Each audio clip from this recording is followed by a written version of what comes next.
4.5 minutes remaining.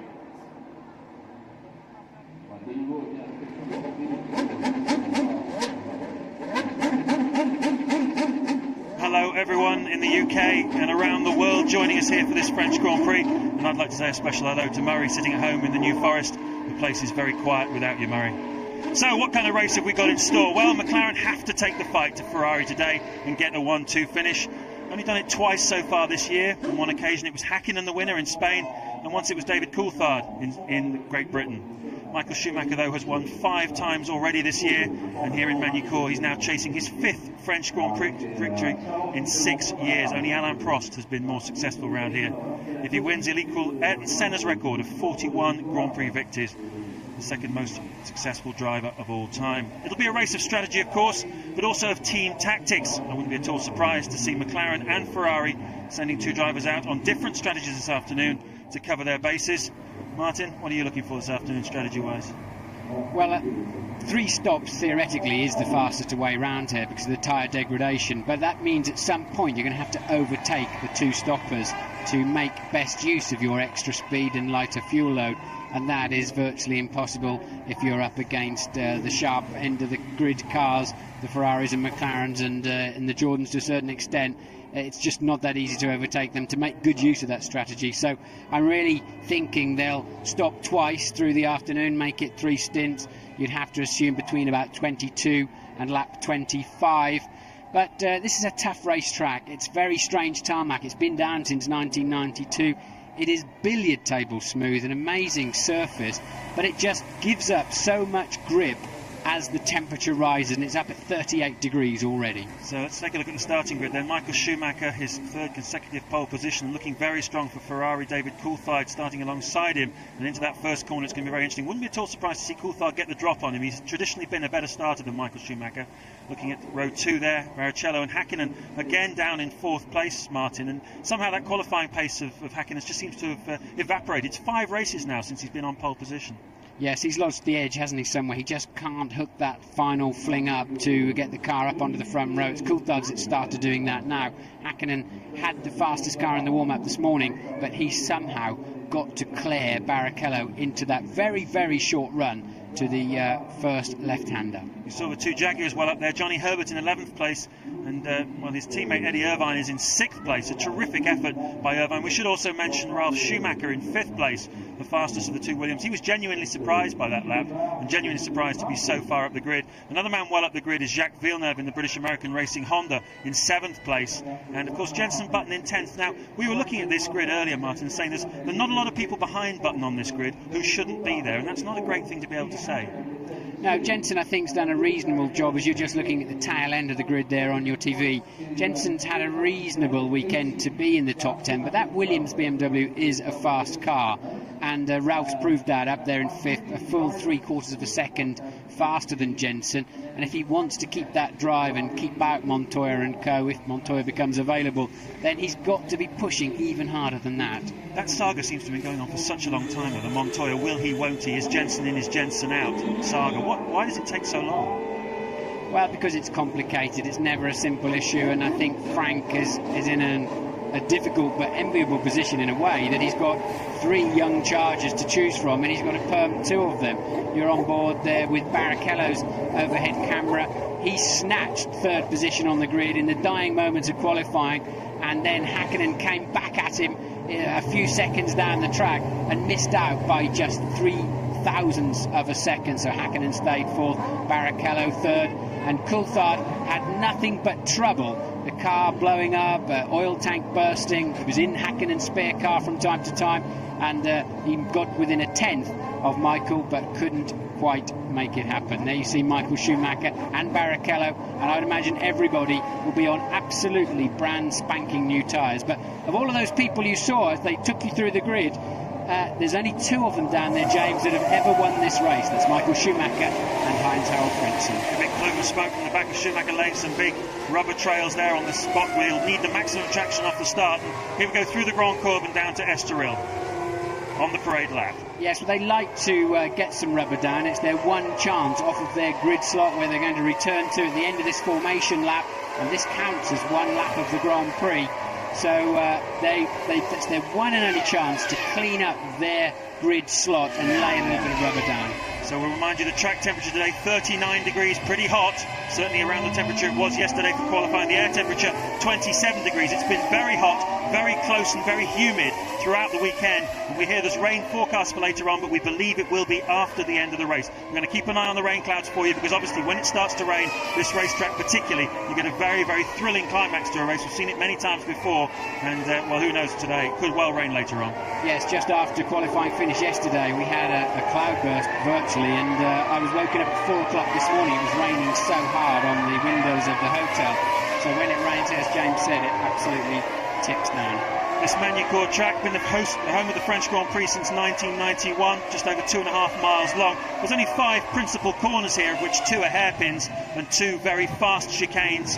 Not a track really, Martin, which challenges the drivers very much, but a difficult track for the teams to read and for the drivers to read tactically and strategically. The problem here is that there's a very, very long corner in Estoril. Turn 3 is the number they give it, and it really does punish the tyres. The long corners, you get a huge heat build-up as the cars accelerate up to 160 miles an hour on the exit of that long corner. Lovely shot as Schumacher brings the pack up close together. Doesn't want to sit on the grid any longer than he has to. We saw he threw away the World Championship in 1998 because of that, just getting overheated. And as the field streams through now and Schumacher makes his way onto the grid, Martin, give us the view from the driver. What's it like now you're making your way onto the grid? Well, this is tense time. You're in the zone, the critical zone here, where you must not make a mistake. You know, if you stall the engine, you're going to be at the back of the grid. You're looking in your mirror, you're thinking they're taking an enormous amount of time to file in line behind me. Your temperatures are rising. You've got to stay very, very calm. Your seatbelts seem a little bit too tight. Your right boot seems a bit too loose. You're moving your visor around, and the light is on. Stay calm. Put it in first gear. Put it about 12,000 rev, and just steer at those lights. Control the wheel, spin your away, see who's doing what around you. Are you on the attack or are you on the defence? Schumacher leads, Häkkinen, Coulthard and Barrichello are side by side as they go through Grand Cours and down to Estoril the third, and Barrichello gets into second place, Coulthard third, Häkkinen having a go at Coulthard as they go out of Estoril corner. Villeneuve is extremely well up as well, and look at the 2 Jordans. Eddie Irvine's a loser there from the looks of things, but Michael Schumacher has the clear advantage as they head down to the hairpin for the first time. Yes, and Coulthard having a look up the inside of Barrichello. That was definitely not in his game plan, and it looks extremely busy in the midfield. They're virtually stationary on the inside of Adelaide hairpin, but a dream start for Ferrari. And a dream start for Villeneuve, and a dream start for Hightower Frentzen, also in the Jordan. He's well up, and he's even passed Ralf Schumacher in the Williams. So Villeneuve going well, Frentzen going well, Eddie Irvine a bit of a loser there, as Schumacher starts to put some clear air between himself and the pursuing pack. Barrichello second, Coulthard third, Häkkinen fourth, Villeneuve fifth. There'll be a big grin on that square jaw of Michael Schumacher's when he looks in his mirrors to see a scarlet Ferrari that's the next car along the racetrack. That is absolutely perfect for him. And now Coulthard's got to follow that Ferrari, and the problem here is you pick up so much understeer, so much of the front end sliding. Villeneuve, they're locking up into the chicane, and Coulthard very, very close to Barrichello, but not close enough to have a look. So he needs to make a move very quickly. Coulthard has to get past that Ferrari somehow, but he can't stay close enough through this next section, turn 3, the Estoril corner. Absolutely critical time of a motor race, off the start line from a stationary start with tyres which are cooling down. How quick can you do that lap from a stationary start? How big a gap can you build up in the opening lap, 2 laps? Michael Schumacher, an absolute master at it. Mika Häkkinen in recent years has been too, but right now he's languishing in 4th place as Coulthard comes very close up onto Rubens Barrichello into the hairpin. Remember in this race last year, albeit in the rain, Barrichello was leading for much of the race, but he was extremely cautious under braking for Adelaide hairpin, and it does seem if Coulthard can get anywhere near the gearbox of that Ferrari, he should be able to brake a little bit later. Schumacher leads, Barrichello second, Coulthard third, then it's Mika Häkkinen in 4th place. Villeneuve is 5th, Frentzen 6th, Ralf Schumacher down to 7th place, Jarno Trulli holds station where his grip position at 8th. Mika Salo, a terrific start for him up in 9th place. Irvine has gone from 6th down to 10th. Jenson Button's dropped a place down to 11th. Johnny Herbert's dropped a place down to 12th. Then it's De La Rosa, Heidfeld and Lacey going well in 15th. Fisichella, a bit of a loser at the start as well, in 16th place. Yes, I see on the computer car 16 has missed the chicane at turn 12. That's near the end of the lap, so he obviously lives for another day. But let's have a look and see who that was. It's down as Pedro Diniz. So not a major player in this race at the moment, as Michael Schumacher builds a 1.8-second lead over his teammate Barrichello. Coulthard a further 0.6 down the road. Michael Schumacher's first lap then, a 1:20.117, his first flying lap. Compare that with the warm-up this morning, the fastest, a 1:19.329. And this car completely full of fuel. Well, it's carrying a two-stop fuel load, we believe, at the moment. And, well, that's around about 50, 60 kilos of fuel.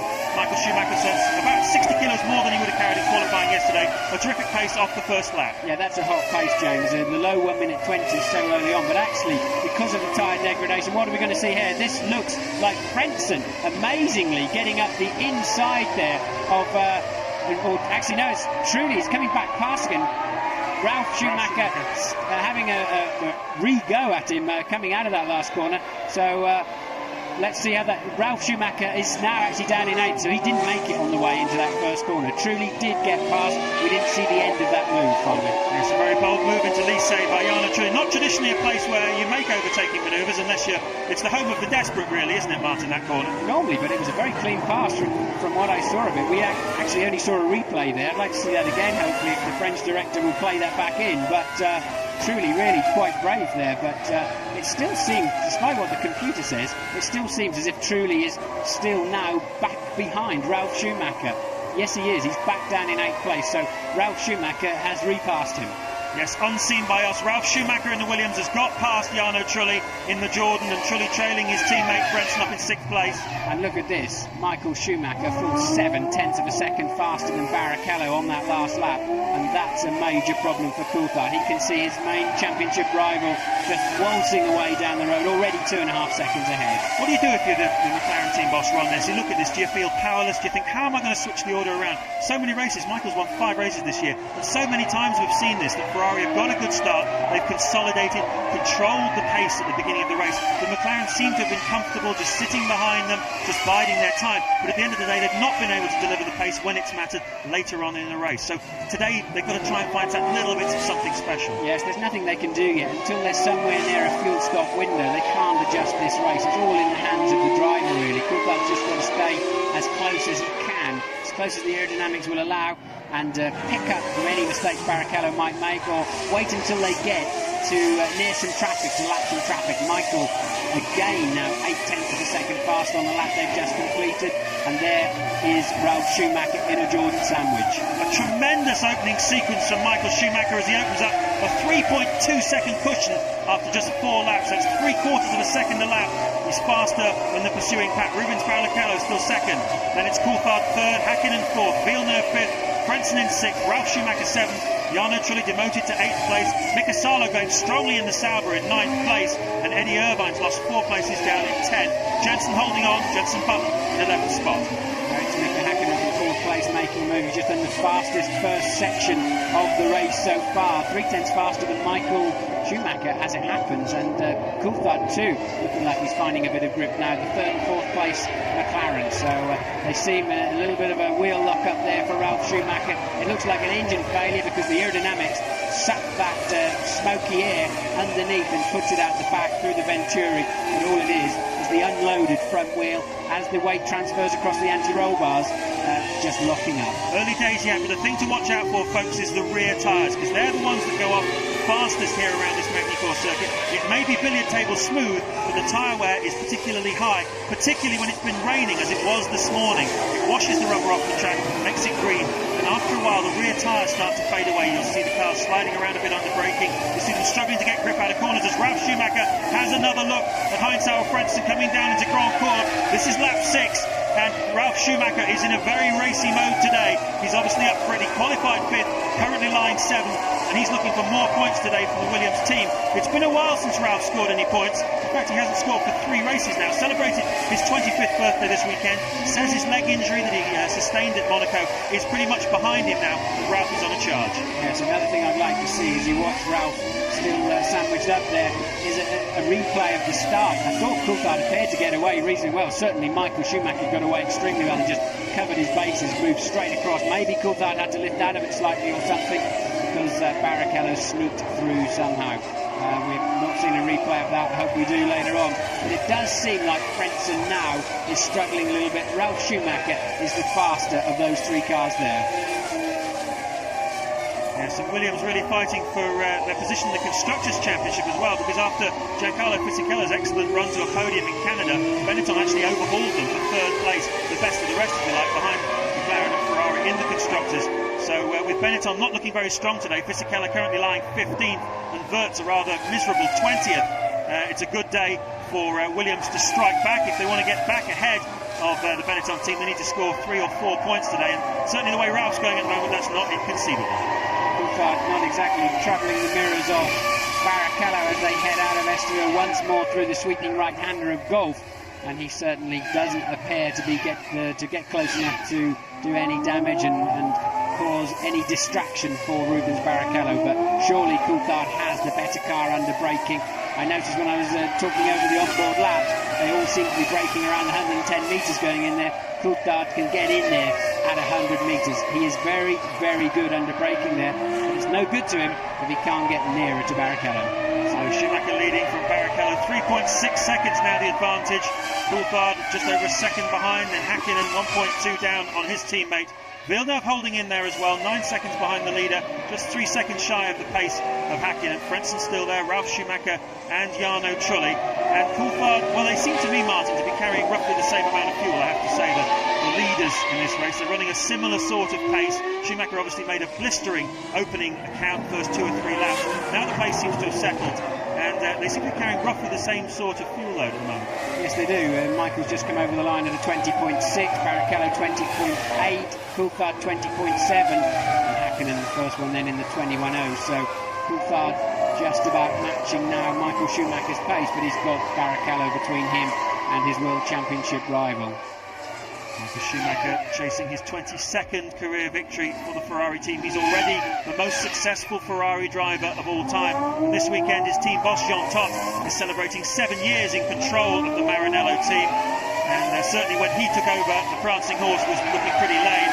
They even had to pay for the mechanics' overalls, fireproof overalls in the pit stops. Now it's a sponsorship, it's available at the highest price. Who wants to buy the Ferrari overalls? So let's have a quick look at the top 6. Michael Schumacher leads from Rubens Barrichello, then it's David Coulthard with Häkkinen 4th, Jacques Villeneuve 5th, and Heinz-Harald Frentzen in 6th place.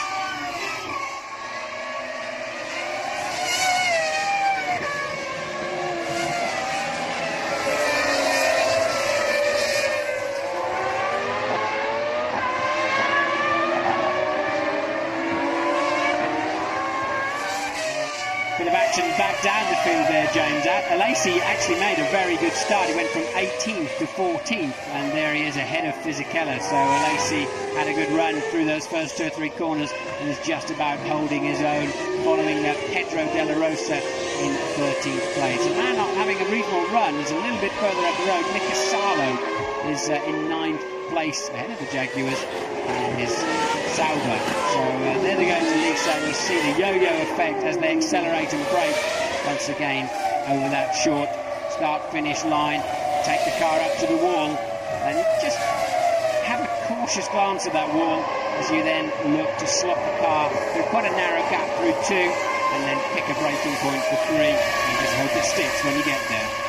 Strange weekend for the Prost team all round. Alesi qualifying down in 18th place, and he was in and out of his spare car and his race car. He couldn't find anything that was working for him, and deeply unhappy Jean Alesi. It must be very embarrassing for him, this home Grand Prix, the Frenchman in the field, and to be down there in the lowly 18th place, particularly on a day when the French national team is going for the Euro Championship in soccer.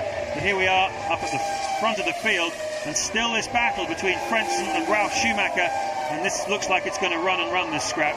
Jarno Trulli not being dropped either. Jarno still in 8th place, Ralf 7th and Frentzen 6th. Well, this is a great illustration of just how difficult it is to follow the car in front and get in a position to make an overtaking move. Swirly there from Ralf Schumacher as he enters the slow chicane just before the Lycée corner to complete lap 9. Michael Schumacher building up a healthy lead now, 4.2 seconds clear of Rubens Barrichello in 2nd place. Ferrari already enjoyed 2 1-2 finishes so far this year, and well, it's difficult to say at the moment that they're not going to do it today, but only time will tell. A long way to go in this race.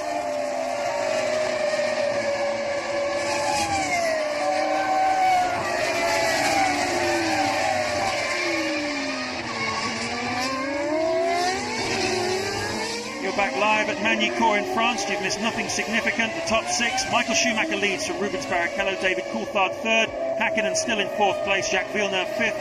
And Heinz-Harald Frenz is 6th. Yes, and to just take you through the rest of the Brits, Eddie Irvine is 10th, Jenson Button 11th, and Johnny Herbert 12th. So running line astern. Coulthard up there in 3rd place. They've sort of pegged Michael Schumacher a little bit on pace. He's still eking out 2 or 3 tenths per lap. And Coulthard seems like he's got a fraction over Barrichello, but not enough to make the difference. So Michael Schumacher's lead now up at 4.2 seconds, as I'm sure you're about to see at the bottom of your screen. 5.0 as he's now halfway round the next lap. They give you those times depending on which section of the lap they've just gone through. So Michael Schumacher 5 seconds up, and Barrichello dropping back into the 1 minute 21s for the first time through the race. As they cross the line this time, Jarno Trulli looking loose. He's closing the gap here on Ralf Schumacher. This is the principal interest of the race at the moment. That's the Frentzen, Ralf Schumacher, Jarno Trulli battle. This is the scrap for 6th place, the final points paying position. And Ralf is taking all sorts of different lines from Frentzen around this track, but Trulli's certainly closing the gap. And they are in turn closing up a little bit on Jacques Villeneuve, who had a poor lap that last time by. Yes, I saw Ralf Schumacher again doing what he was doing in Canada and leaning down in the cockpit, trying to get more airflow through the intake above his head. Can give you 3 or 4 more horsepower if you get a bit more positive pressure in there. I'll point it out again if I see it in time. And we're happy to be watching Ralf Schumacher. We're back now with Barrichello in 2nd place and Coulthard still harrying him. Hakkinen just dropped back now by about 1.8 seconds from Coulthard, and it's pretty much status quo, isn't it? It is, but Rubens Barrichello just dropped some time there to Michael Schumacher on that last lap. It was a slow lap from Rubens, and it seems to have allowed David to just get that little bit closer to him in this battle for 2nd place. Hakkinen still a bit of a drift there, in 7 seconds disadvantage to Michael Schumacher, and in fact he's just over 2 seconds back from Coulthard. All 22 cars are still running in the field. Looking at Coulthard there, he's just been re-signed with McLaren for 2001, and he starts his 6th year in partnership with Mika Hakkinen. That's the longest partnership in the history of Formula One, and I think to get anywhere near that you have to go back pre-war to Caracciola and Von Grauwich, I think it was. And I think in recent times, relatively recent times, the next longest partnership between 2 drivers in the same team was Jackie Stewart and Francois Sever in the Tyrrell, I'm led to believe. It's a good sign, really, isn't it, Martin? Consistency in a team. If you can keep the same family together, you can move and develop and grow over the years. And certainly the McLaren team spent a long time in the wilderness with changes of engine. I remember when you were there back in '94 with the Peugeot engine, and they shifted around. They had a Fords for a while. And whoa, that looks like one of the Prost that spun. It is indeed. It looks like a Lacey, a little bit hot into the Adelaide hairpin from the looks of things. And he's certainly been passed by Fisichella and Heidfeld and Verstappen, I believe, as well. So lost a little bit of space there, I think. That's Heidfeld and Fisichella, and they're running currently in 14th and 15th place. Let's take a look again, Martin. Oh, right, and it's... Oh, I think that was Heidfeld who tipped a Lacey into a spin, his teammate. Heidfeld came in a little bit too deep in his attempts to pass the Benetton and ran into the back of his teammate. That'll go down well. John's not too calm on those sort of situations, but wasn't there a bit of a strike at Prost apparently today? Well, there's some talk this morning that the Prost mechanics actually put down tools for 5 minutes and refused to do any work in silent protest. They're quite militant, I think, sometimes, these guys, and they were unhappy about something, I believe, that was said yesterday within the team about the way they'd approached and handled the qualifying session. Pretty poor session for the Prost team. Well, I did see a big group of people around the Prost motorhome, and everybody was scratching their heads wondering what was going on. I guess if that's Formula One's equivalent of a strike, then they did it in style around a rather smart motorhome. Not happy days at the Prost team at the moment. And Alain Prost, a 4-time world champion, 51 times a Grand Prix winner, as you look at his car being driven by Nick Heidfeld there on the screen. But he just doesn't seem to be able to connect as a team owner. He had everything it took to be a winning Grand Prix driver, but as an owner he seems to be struggling, Martin. Somehow these successful drivers don't make good bosses. Well, some of them do. Jackie Stewart made a pretty handy Grand Prix boss, but that was some 20 odd years after he'd finished racing. And I think it is a different mentality you need to just look after yourself and win for yourself out there, using your team to do so. it's a different mentality and skills needed than to control 400 or 500 people and get them all together and pointing them in the right direction. So we're back now watching Barrichello and Coulthard about the same distance apart, 0.7 of a second, as they head down to the hairpin. Real cat and mouse stuff here. Real cat and mouse stuff here between Ferrari and McLaren. I believe Louise Goodman is down in the Ferrari garage. I am indeed watching this race from the sharp end. They've had a dream start to this race, that we've seen, but they really need to back it up today. I've just been having a chat with Nigel Stepney, the chief mechanic, about the preparations that Ferrari have made for this race. They've really stepped things up. In the past, the team have paid a heavy penalty because they didn't have a plan B. We saw it with the pit stops in Canada, for example. According to Nigel, they not only have a plan B, they have a plan C here as well. They've tried to second guess every possible eventuality. They've even brought extra people for this event. They know how critical this race is just as much as McLaren do. Yes, and you're watching a replay there. I think it was Johnny Herbert desperately trying not to run into the back of Irvine, and they're dicing for 11th and 12th place, and it looked like Salo in front of them was having a run to. Jenson Button has passed Mika Salo, and that was the action you saw as they left the hairpin. So Button now up to 9. Yeah, Button up to 9th. He's made up 2 places in the last 2 laps. Unseen by us on the television, the French director hasn't shown us Jenson's progress, but he really does need a good result here this weekend, Jenson. It's been pretty slim pickings in the last few races. He started out very well, but still only 1 point's finished so far this season for him.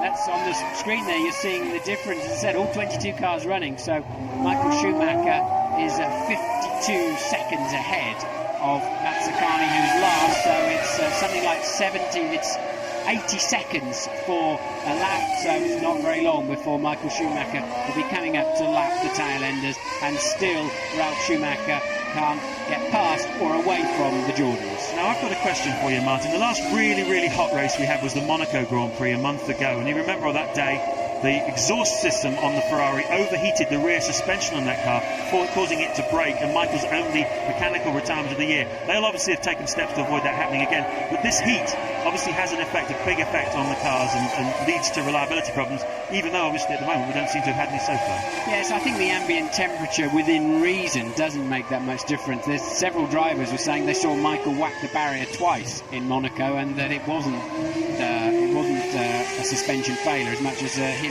making a mistake. Who knows? The Ferrari team said they had a cracked exhaust. I don't think it's really anything to do with the ambient temperature at all, James. It's running so hot in that car. The brakes are 700 to 800 degrees, the tyres are 100 degrees. Even the fuel in the tank behind the drivers gets up to about 50 degrees centigrade. The engines are running 110, 115. Some of these latest engines, I think, run significantly hotter than that, so they can have smaller radiators, less drag, less water in the system, so a little bit of ambient doesn't make such a big difference. Alright then, Martin, you're Ralf Schumacher in this situation. You're chasing down Heinz-Harald Frentzen for a points paying positions for 6th place. You've been looking at him for lap after lap after lap.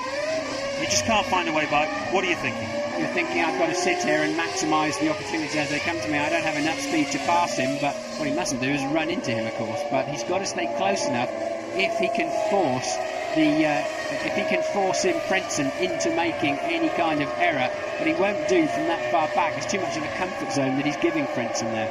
Been very impressed with that Williams BMW this year. The chassis, a tremendous improvement on last year's Williams, which was driven very spiritedly by Ralf Schumacher, but Zanardi really failed in the car, and they certainly made big improvements on that this year. Michael Schumacher still leading this race. He goes through with a gap now of 5.7 seconds over his teammate Rubens Barrichello, and David Coulthard staying in touch, Mika Häkkinen also staying in touch. 8 seconds now Häkkinen is behind Schumacher. And look at this, Jenson Button in 9th place. He's not on your screen, but now he's passed Salo and got some clear air in front of him. He is just about lapping on the same pace as Schumacher and co at the front of the field. So Jenson Button has certainly he's catching the people in front of him over a second a lap. So we can look forward to a bit of action there. Probably just 4 or 5 laps away as Button cruises up behind Trulli, who you've seen stuck behind Ralf Schumacher. And in contrast, you have to say the Jaguars do seem to be going backwards. They started Eddie Irvine 6th on the grid, currently running in 11th place and lapping in the 1:23.7s, in contrast to Michael Schumacher, who's doing 20.7s, and Button in the low 21. So the Jaguars once again, they're flattering to deceive in qualifying, well up the grid, into the top 10. but seem to be sliding back a little bit in the race. But Kevin Piper has news for us about the Prost team.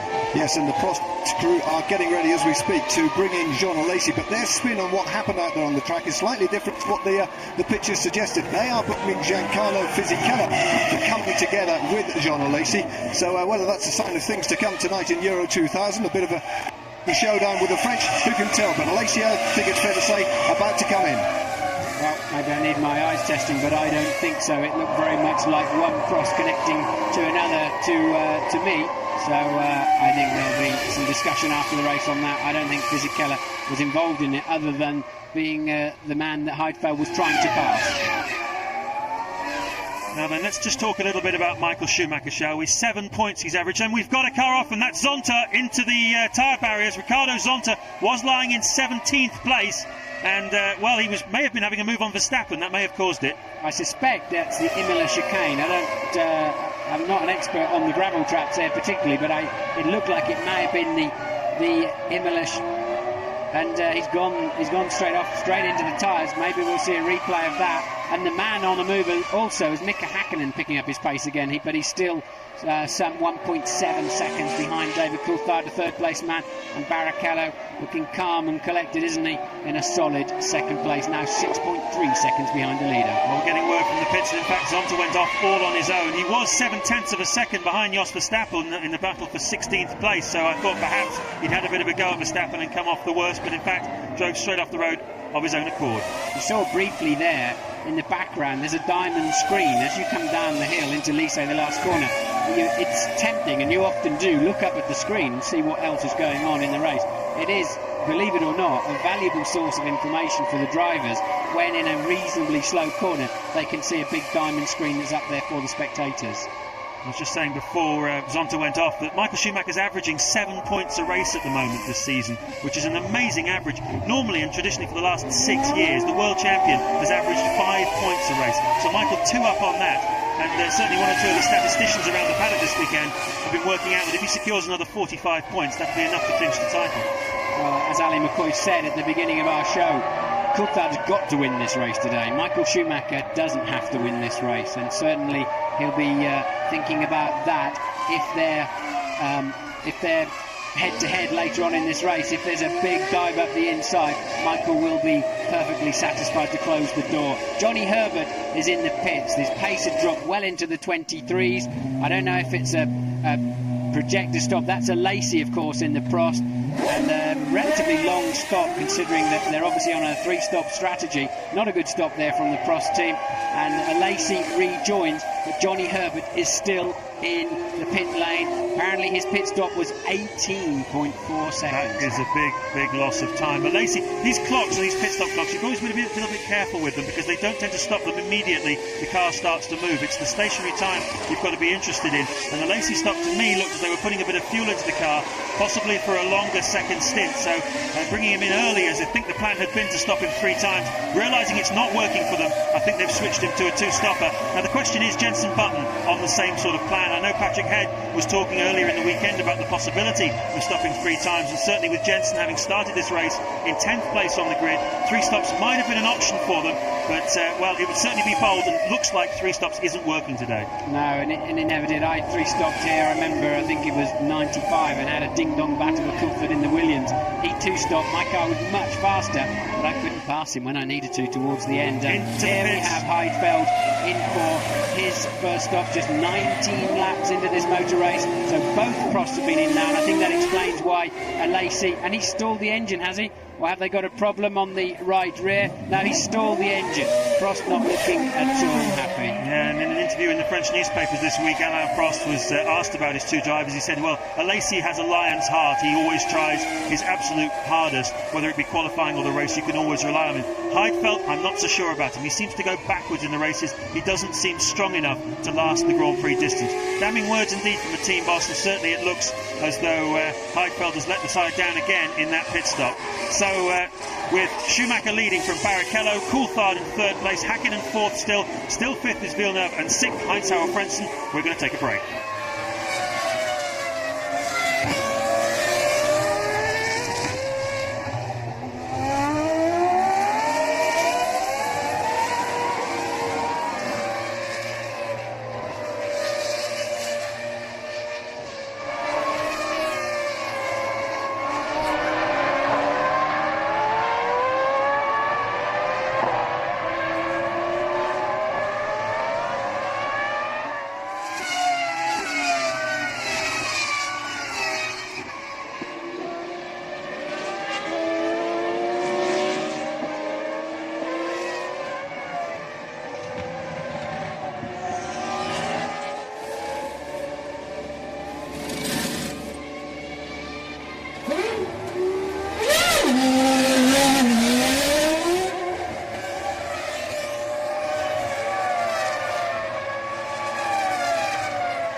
the French Grand Prix. Michael Schumacher leading the race from David Coulthard and Rubens Barrichello, and while you were away, this happened.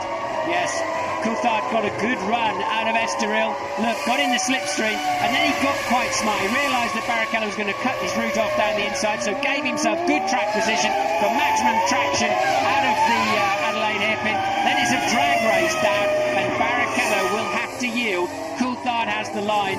Very, very cute move there, and it's certainly a critical part of this race. And it's all starting to happen now also in the pit stops. Jack Villeneuve is in the pits. Also in the pits is Ralf Schumacher, and so is Nigel Frentzen. Slow away for Ralf Schumacher. Has he lost the position that he had before? Has he lost time to Frentzen? He's certainly back out on the track, Frentzen. So a critical time now in the 5th, 6th, 7th and 8th place battle here. That could actually play into Jenson Button's hands as well, because that was a very slow getaway there for Ralf Schumacher, and Button has really been homing in on his teammate and those two Jordans. So Johnny Herbert has retired from this race. We saw him get out of the car earlier on. Kevin Piper, what can you tell us? Well, it seems that Johnny Herbert's bad luck just continues. He has had to retire because of a gearbox problem, and poor Johnny has got in, slammed his gloves down on the bench and walked through. Doesn't want to talk to anybody right now, but it's a gearbox problem for the Jaguar. And Mika Hakkinen is in the pits as well, unseen by us. There he is, Mika Hakkinen from 4th place, lap 23 this is exactly when I thought they would start coming in. One or two of them look as though they're going to run longer. Schumacher, Coulthard and Barrichello. Nice stop there by the McLaren team. They are really the best at this. I've watched them many, many times. They are super slick. Mike Nagleimer, chief mechanic, has them drilled. It's like a military operation, and Hakkinen giving himself a fighting chance. We're going through a very critical phase of this Grand Prix. Coulthard's been released. He's a full half-second faster than Michael Schumacher on the last lap. Jenson Button is in the pits from a current 4th place. We'll see where he comes out on the track. Is he ahead of the Jordans? Is he ahead of the Jordans? Haven't stopped yet actually, but is he ahead of Ralf Schumacher, his teammate? It's going to be interesting to see. But Coulthard has already started to bite into Michael Schumacher's lead. How long can Coulthard stay out on the racetrack? If he's got a couple of laps of fuel in his tank, he's currently pulling out well over a second a lap. And there's the, I can see down the Ferrari mechanics getting ready. We don't know which we think, and it is. It's Michael Schumacher in the pit lane now, and he can just drive straight into his pit garage. And there, a full 22 people involved in making sure that they get this car out in 6 or 7 seconds. And that is a the clock didn't stop on time. It's a reasonable stop, not sensational. Definitely a two-stopper for Michael Schumacher then. His first stop on lap 24 from the lead, and that means that Coulthard now leads the French Grand Prix. He was 4.2 seconds behind him at the end of the last lap. Michael will have lost 21 seconds to Coulthard. It'll also put him behind Barrichello, but it may just bring him out in front of Hakkinen. Where is Mika Hakkinen? Is he in front of him on the racetrack? We can't see at the moment. There's Coulthard leading this motor race. Rubens Barrichello is in 2nd place, but where is Mika Hakkinen? Is he in front or behind of Michael Schumacher? Got to be behind, I think, Martin. I think he'll almost certainly be behind him. It wasn't a bad enough stop for Michael to release Hakkinen in front of him, absolutely for sure. The critical thing now is, can McLaren get Coulthard in and out and make sure that he stays ahead of Rubens Barrichello? And when it all shakes out, I think Michael will still be leading this race, and it depends how good Coulthard's stop is. Kevin Piper is with Johnny Herbert. And Johnny Herbert scampered off, so we're back on board now with David Coulthard coming in. Does he go in the pit lane? Yes, he does. So Coulthard leading the race into the pit lane for his first stop, James. David Coulthard comes in, and what's he going to do this time? His lead over Michael Schumacher was negligible when he came in. Schumacher will definitely take the lead of the race as they come down the hill. Coulthard, the tyres going on, not a bad stop. Fuel goes in, and it's 7.3 seconds. Another superb stop by the McLaren team. So he'll come out, I think, behind Michael Schumacher, who's just crossed the start-finish line. And Rubens Barrichello also in from 2nd place. So when it shakes out, there's Hakkinen in the background. So Coulthard rejoins in front of Mika Hakkinen, but does Rubens Barrichello? I think he doesn't. He's behind Mika Hakkinen. So Mika has jumped Rubens Barrichello in that first round of pit stops, I think. And that's Coulthard there. It's got a big David written on the back of it, and there's Hakkinen. So the Ferrari must be Barrichello. Hakkinen, this has worked out beautifully for him too. Where is Michael Schumacher? We need to pick him up somehow on the TV screen. I'm assuming there he is.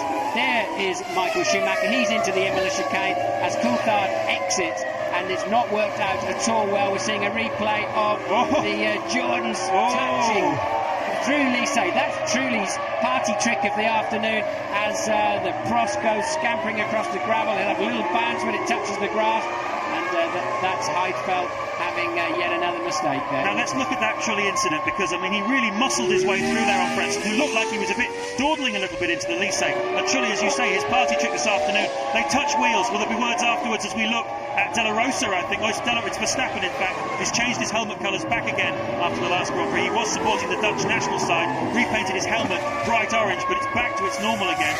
But so Michael Schumacher is 5.3 seconds ahead then, as you watch the Arrows driver trying to get the wheel back on. He must put the steering wheel on before he leaves the car. He won't want to be sitting there very long, as they're storming past about 160 miles an hour. Schumacher leads Coulthard by 5.3 seconds, and yes indeed, Hakkinen did clear Barrichello. So going back to this Trulli-Frentzen incident then, Martin, when you touch wheels with your teammate in a passing manoeuvre, are there always words afterwards? No problem, nothing more than a little kiss. Not an issue as far as I'm concerned. It really was a fair overtaking move. So let's see how it's shaken out after the first round of pit stops. Michael Schumacher leads the race. David Coulthard is second. Mika Hakkinen is the winner from the first round of pit stops. He's jumped ahead of Rubens Barrichello. Jack Villeneuve doing a super job to hold on in 5th place. Trulli has jumped up as well. He's 6th, but I don't believe he's made his pit stop yet. Frentzen is 7th. Ralf Schumacher is 8th, Button is 9th, and Diniz is in 10th place. Yes, and look, so Ralf Schumacher did lose out with his slow getaway, but just managed to stay ahead of his teammate Jenson Button. Button has cruised up behind that trio, as we expected, but unfortunately he didn't quite clear 7/10 of a second behind. He didn't quite get past teammate Ralf Schumacher as he stuttered away from that first stop of the afternoon. Now I think we've got to look towards lap 46, 47 before we're expecting the key players back in again.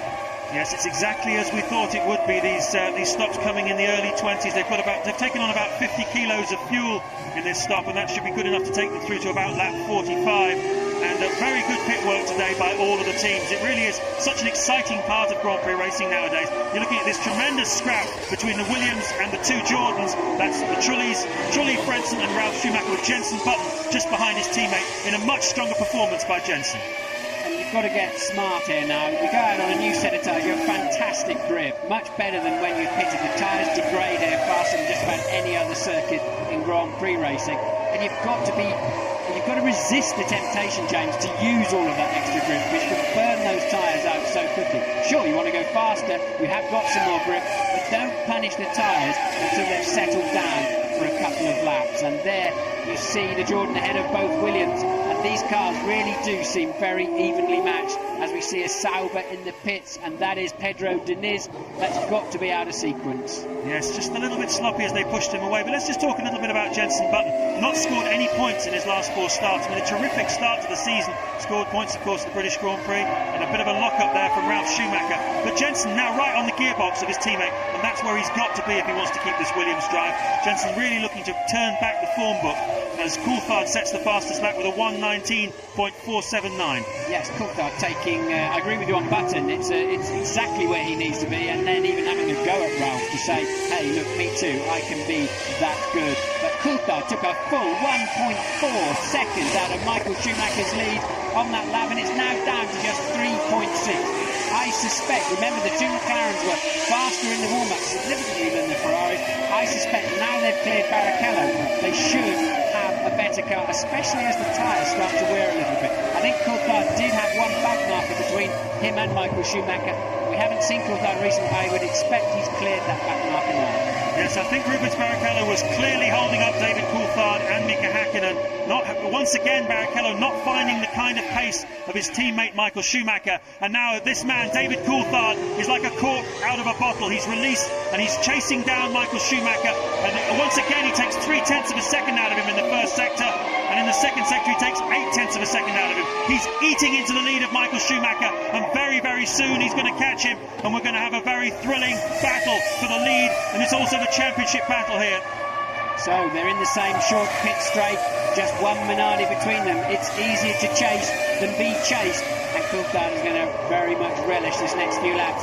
Unfortunately, knowing when he gets there, we've got to somehow try and pass an on-form Michael Schumacher. But we've very much got an on-form David Coulthard. We have deep. We've also got a Coulthard who's very confident at the moment. A Coulthard who's happy to carve his way through traffic. A Coulthard who's not afraid to have a go, to lunge, to let the people in front know he's coming through. There's just one back marker now between him and Michael Schumacher as he hunts the two-time world champion down. 2.5 seconds as they came through last time. He's eaten a full 1.5 seconds out of Schumacher's lead, and this motor race is coming alive as David Coulthard takes on Michael Schumacher. And we know that the pair of them have got the mental and physical stamina and fitness to get through this race at this, what is a very hot pace, James, into the 1 minute 19s, the lot of them, with the exception of Michael Schumacher. He does seem to be a little bit slow, and Häkkinen on a roll too.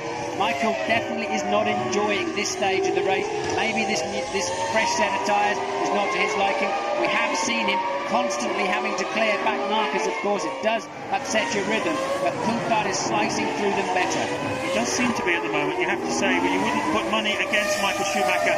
He is in the lead of this race, and he's got one back marker between himself and Coulthard, and when Coulthard gets up even behind him, he's still going to have a tough job to get past Michael. He's won 40 Grand Prix in his career, and he didn't do it by getting out of the way whenever anybody caught him up.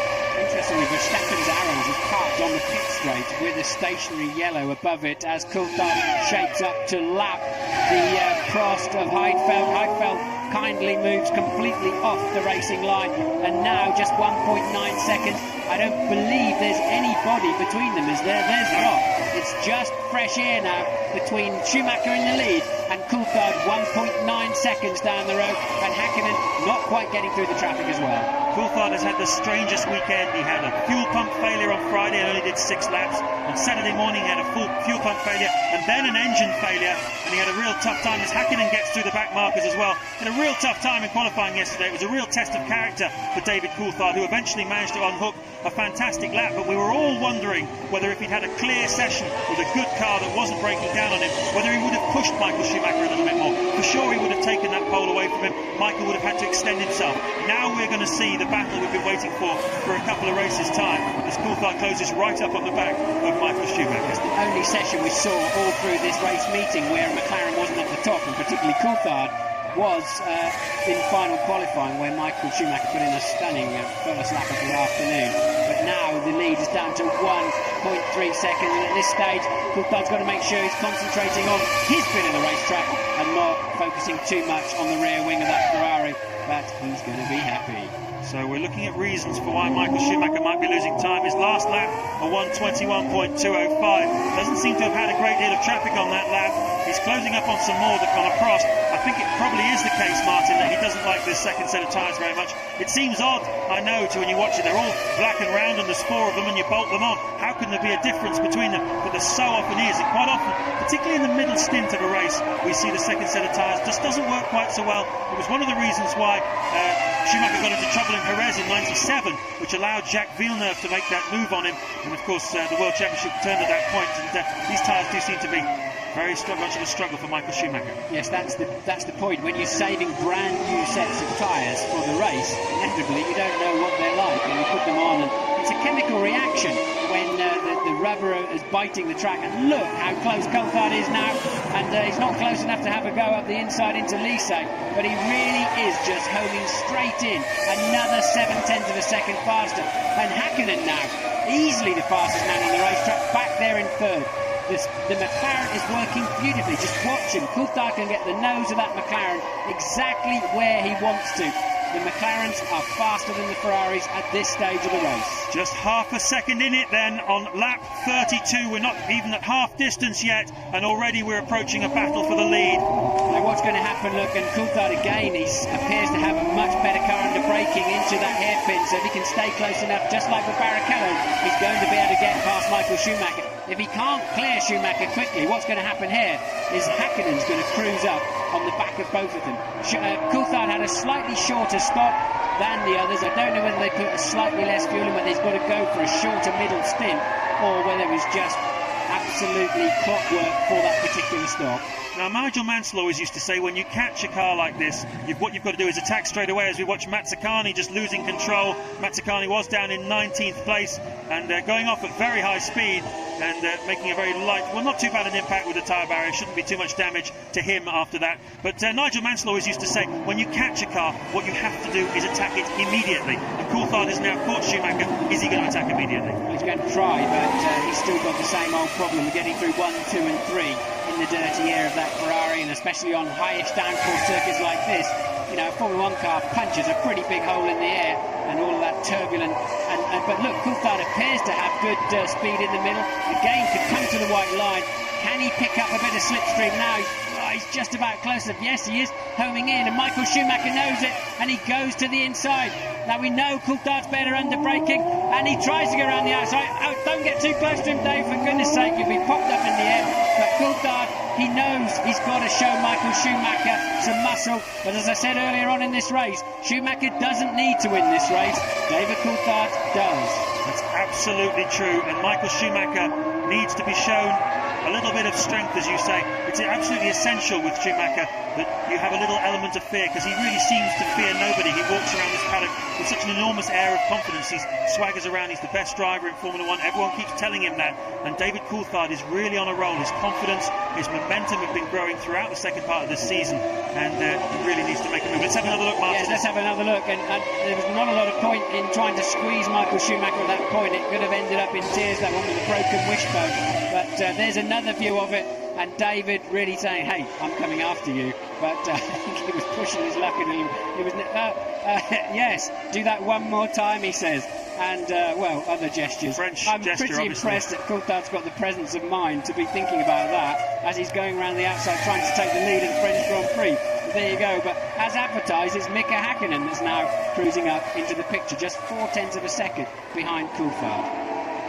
And Coulthard seems to have lost just a little bit of ground as a result of that. He's obviously taking stock and just having a bit of a think about where the best place to get Michael Schumacher is. Certainly on the evidence of what we saw on lap 33, under braking for the Adelaide hairpin is going to be the best place, but also a surprise move could do well. I think Schumacher will now be expecting that move possibly into the hairpin as we turn back and look at this battle for 6th, 7th and 8th place, still raging as it has from lap 1 between Trulli, Frentzen and Ralf Schumacher, and it's in that order: Trulli 6th, Frentzen 7th, Ralf 8th and Jenson Button still holding on in 9th place. Terrific scrap here for 6th place between the two Jordans and the two Williamses, and really this is the battle for the best of the rest in a way. Jordan were 3rd in the Constructors' Championship last year, desperately want to hold on to it again, particularly with the news this weekend. They're going to have Works Honda engines for the next 5 years. There's an enormous wave of confidence at Jordan. At the moment they're languishing down in 5th place in the World Championship, and today they need some big points to get themselves back up where they feel they should be, which is 3rd in the Constructors. And at the moment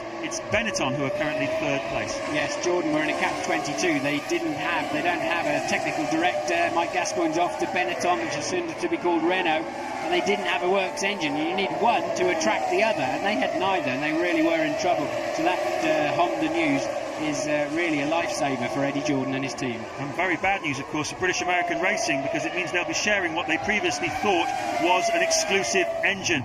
But of course there will be Honda technicians working at the BAR factory as we rejoin the battle for the lead. Coulthard has gathered his breath, he's had a bit of a think about it, and he's on the attack again.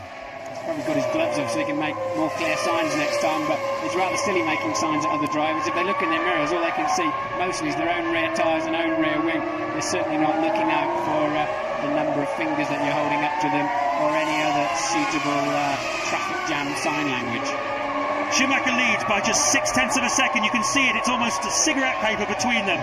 David Coulthard, and then 3rd place is Mika Hakkinen, 4th Rubens Barrichello, 5th still Jacques Villeneuve, 6th Trulli, 7th Frentzen, 8th is Ralf Schumacher, 9th is Button and 10th is Fisichella. But this is the story of the race, and just look how close they are. Yeah, this is the chance for Coulthard. This is his chance, because I don't think Michael is going to clear that what I think is a Sauber in front of him before turn 3. He's not going to clear that before. Will he catch him in turn 3? Because if he does, that is when Coulthard is going to get a good clean run at him, because Michael is then disadvantaged in the same way he is in the dirty air of another car. But in fact neither of them have caught the blue car, so it stays pretty much. And there is Wirtz off the road. continuing his terrible season. But I don't want to see this. I want to see this. Coulthard has got a much better run, but Michael Schumacher, the widest Ferrari you've ever seen, managing to occupy just about all of the track at the same time. And that's where he got past Barrichello. That's where Coulthard passed Barrichello under traction coming out of that corner as he has another look down into the hairpin. No, you'll never get through there. That's definitely one at a time, and there's no way that David's going to have a chance through there. Wirtz leaping over the tyres, but this is the real action. The two McLarens now really harrowing Michael Schumacher. He simply doesn't have the speed, and that's Wirtz trying the Trulli trick, and look, that's a bit pathetic, isn't it? So absolutely nothing separating them. That's Jean Alesi, you can see. He doesn't quite understand what on earth is going on there. That was smart stuff from Alesi. He saw it coming, turned out and let him just stream through. So Jean Alesi there showing great awareness. Back with the lead battle. Schumacher, Coulthard, Häkkinen. Nothing to choose between them. 22 points between them in the World Championship. But today is the day when McLaren have to work as a team. They have to get a 1-2 finish ahead of Michael Schumacher. And how are they going to do it? As we work lap 38 of this race, we've just passed the halfway stage. Schumacher, Coulthard, Häkkinen. Barrichello being dropped now, 3.8 seconds behind. No, I don't agree with you, James. Barrichello is now lapping 1.4 seconds faster than Michael Schumacher, and he's beginning to cruise in. He's just 2.7 seconds behind. There he is in the background, look. So Barrichello has got a second wind in this race. David, you've got to be closer than that, mate. Otherwise you will be going to be losing at least a nose, if not a front corner. But at least, I don't think he was actually having a go there. He was simply trying to annoy Michael Schumacher. And I think Barrichello is definitely in with a chance of cruising up and making it a foursome. So it's been some time now that Coulthard's been up the gearbox of Michael Schumacher. He's had one serious attempt at passing him. He's had a couple of little looks. But what about Mika Häkkinen in third place? What's he thinking about this? Is he going to start joining the party? He's going to let David have a try? I think he'll be sitting back and waiting for them to run into each other, because he's been watching it all so far. He's only got the same horsepower as his teammate, so until one of those two in front of him makes some kind of mistake or trip over each other, I think Mick will be sitting there patiently at the moment, having a bit of a grin, enjoying. He's got the best grandstand seat for this challenge on the lead of the French Grand Prix, and Coulthard seems to be a little bit slow out of Lycée there. Well, American football teams talk about two sides of the skill of the game, offence and defence. Offence is the attack, and defence, of course, is keeping people behind you, and that is what Michael Schumacher is doing extremely well at the moment. He's keeping Coulthard behind him, not giving him a chance to get a run on him, and at the moment there's just absolutely nothing to choose between them in terms of pace. But Coulthard just unable. You see how much he closes up under braking into the hairpin.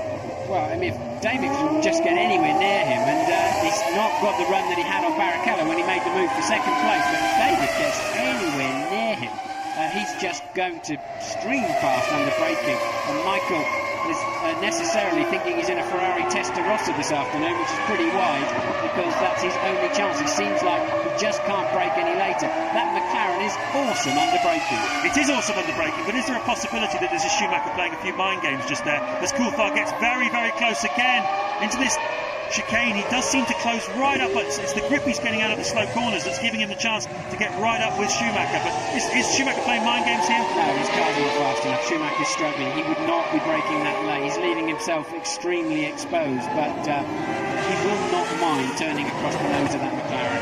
And David should be aware of that, I'm sure he is. But Michael Schumacher doesn't have any speed in this segment of the race. Michael Schumacher's history is a history of taking no prisoners.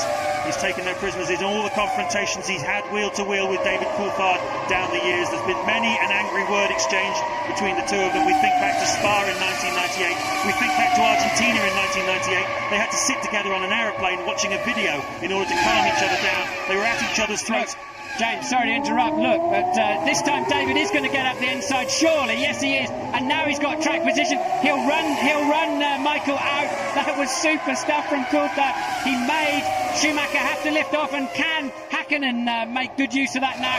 And well, Michael holding his line, but David is really in. I wouldn't want to meet him this afternoon anywhere. Coulthard really in super aggressive mode. And you were listing the times they run into each other, but more recently Silverstone, and remember in Kuala Lumpur last year, it was always David that came off best in those type of situations. just like he did then. And did you notice that he wasn't satisfied in just passing him, he actually ran him off the road to make sure he had to get out of the throttle. Here it is again, take us through it, Martin. So Michael having to cover the axle line. You're not allowed to move twice. Michael knows that, and David also knew that too. And David now thinking, okay, right, you want to play hard with me, tough with me. I'm going to run you to the outside. You're going to have to get off the throttle. And the tyre walls touched on a couple of occasions through there. And I tell you, the Formula 1 cars don't have to look close when you're in that position. But look, they're touching again. Coulthard's rear tyre just pushing your luck there a bit, David. The suspension is not very tough in that when it's forced in that direction. They're supersonic tough when they're when they're being used as they're designed to be, but not like that. Aggressive, tough, ruthless, and very, very fast. What happened to the David Coulthard we used to know? Absolutely extraordinary. A changed man so far this season. He leads now by just 1 second from Michael Schumacher. Mika Häkkinen is menacing, just 7/10 behind, as Heinz-Harald Frentzen pits from 8th place. He's behind Jarno Trulli, and Ralf Schumacher's got past him as well. So it's Coulthard leading, Schumacher second, Häkkinen third, Barrichello still fourth, Villeneuve holding on well in fifth, Trulli still sixth, Ralf Schumacher 7th, Frentzen pitting there from 8th, Fisichella doing well getting up to 9th, and Button has dropped down to 10th place.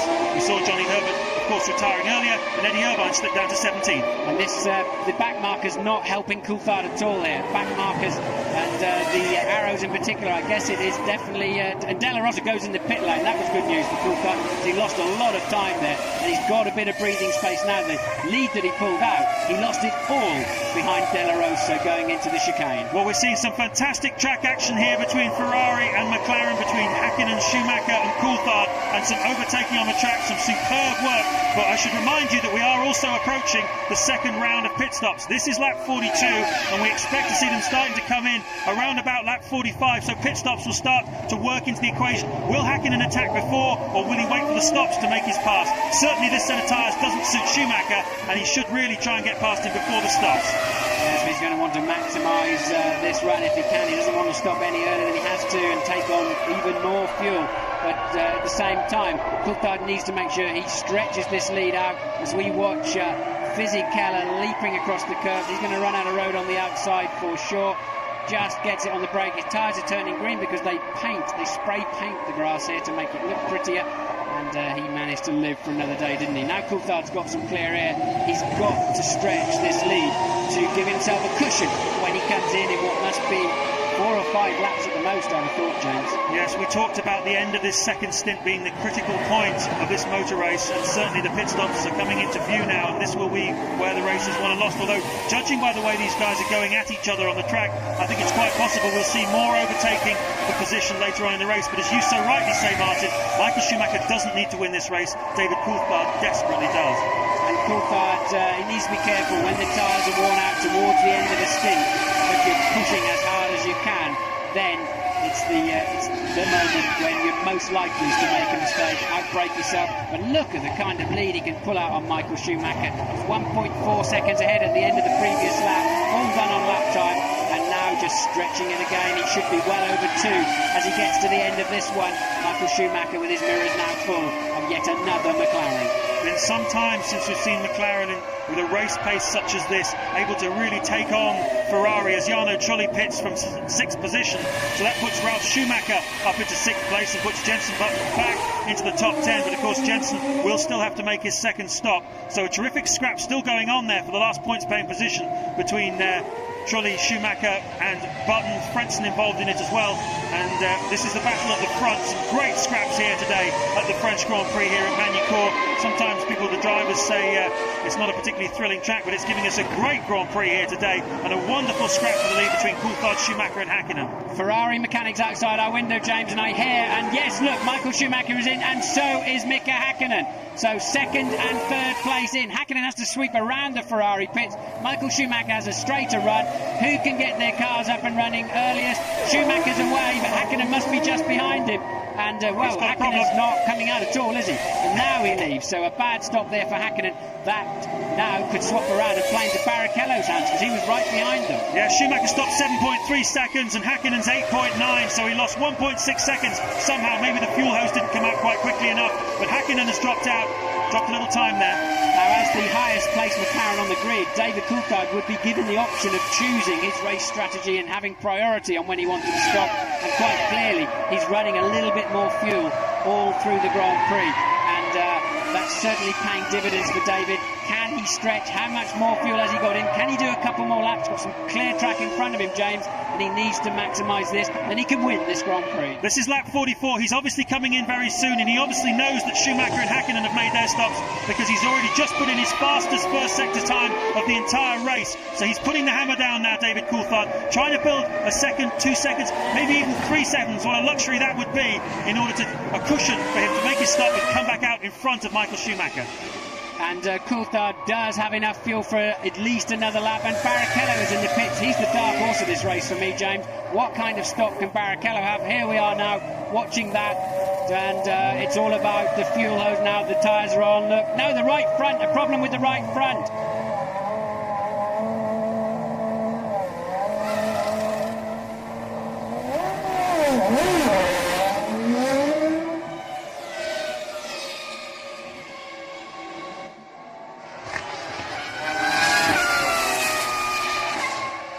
Yes, well, it seems like Ferrari often choose when to make their pit stops better than McLaren, but you have to say they do make more mistakes on those pit stops. So Ferrari having a drama, but McLaren have got to cut the mustard yet on David Coulthard's car. You're on board with Eddie Irvine. The first gear, it says. I would think he was already long in first gear. It looked like quite a long stop. So as Irvine exits the pits, I can tell you that Michael Schumacher last time by was 15.5 seconds behind David Coulthard. So Coulthard, I think, needs about 21 seconds, so it's going to be very touch and go. Well, we know for sure this is Coulthard's final stop when he has to come in. Now look, does he go in the pit lane? Yes, he... No, he doesn't. No, he doesn't. He was pointing at it. It didn't go in. So Coulthard has got yet another opportunity to eke out an advantage. He's on low fuel now. He should be making well over a second a lap advantage. I've actually misread the screens, Martin. I apologise. It's 22 seconds Schumacher is behind Coulthard. He's 15.5 behind Rubens Barrichello. So that's pretty much the window that David needs. I reckon it's about 21 seconds. It's going to be very, very tight when he makes his second stop. But I think Coulthard, barring any misfortune, should be able to get out in front. And Barrichello, of course, will have to see how the computer works itself out. I think Barrichello will stay in fourth place, but much, much further away. Remember that terrible stop on the right front wheel. Barrichello goes over the line now. He's 9 seconds behind Hakkinen, so he couldn't make any advantage. The first four stay the same. Has Coulthard got enough of a lead? Michael Schumacher's got a pretty hot pace on a new set of tyres, a 120.6, but Coulthard's still 6/10 up. This is crucial. McLaren are out in the pit lane. This is a Grand Prix winning pit stop coming up if they can get it absolutely right. David Coulthard has done everything that could have been asked of him on the racetrack. Now will the mechanics do everything that's asked of them in the pit lane? This is the stop which will decide the outcome of this French Grand Prix, although I'm sure there's still some racing to be had out on the track as well. But as we watch Mika Hakkinen, David Coulthard is coming down and closing in on his second and final stop. He's in the pit lane now, and we're cutting to him. Here he is, David Coulthard, the race leader. He has 23.3 seconds lead over Michael Schumacher in second place as he comes to a stop, and the fuel hose goes on. Forklift is the name of the guy who's applying that fuel hose. A terrific guy, a very experienced man. Brilliant pit work by the McLaren crew. 7.5 seconds, the clock stopped late, and that should be enough to give David Coulthard the lead of this race as Schumacher comes to the Elysee corner. Yes, and look, Coulthard joins the track. He is indeed ahead, but he's got to pick up speed. Michael Schumacher is already up to speed. Coulthard will retain the lead of the French Grand Prix, but I don't think Michael Schumacher will be very far behind by the time they get down to Adelaide, but far enough, I suspect. Amazing pit work there by the McLaren team. They cannot be praised highly enough.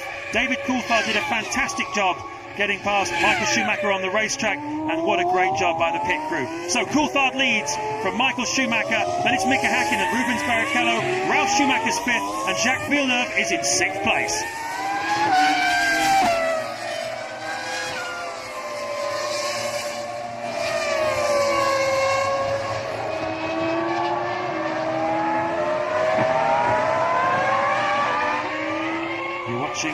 You were watching Michael Schumacher, you're now looking at two Saubers, and you're looking at David Coulthard, the race leader. Already 2 times a winner so far this season, and is this going to be his third Grand Prix victory of the 2000 season? He really does need to close the gap on Michael Schumacher in the championship. It was 22 points going into this race. If he holds his position now, he'll have taken 6.4 points off him, so it'll be down to 18 points with 8 races to go in the championship, and certainly in Coulthard's mind that'll make it more possible, I think. Yes, a key part of Coulthard's day today is how decisive he's been through the back markers. He's been the best man at going for it, taking the decision, making it stick, and that's certainly giving him an advantage as the race unfolds. But interestingly, even though it was his outlap, he was still 0.6 of a second faster than Michael through the second half of that lap, so Coulthard still appears to have a speed advantage.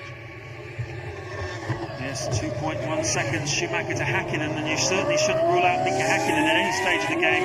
Been a little bit lacklustre recently, Mika Häkkinen, but seems very fired up today as in comes Ralf Schumacher from 5th place, so his second stop on lap 47. Quite a long middle stint for the Williams team. Jenson Button is still in 9th place, so he's dropped away from his teammate a little bit. Ralf has been able to drop him, but I think when Ralf comes out, you'll find Jenson pretty close to him. And there is Ralf back out on the track as Michael Schumacher now sits in his cockpit and thinks very, very hard about what he's going to do about this McLaren situation. Little picture there of Mika Häkkinen taking off, I think. Yes, Mika Häkkinen sort of cutting out the chicane almost altogether. Now, if you gain any advantage from that, you might get black flag. Häkkinen putting his hand up, saying, "Hey, I've slowed down. I've not made an advantage here." Coulthard onto the pit straight.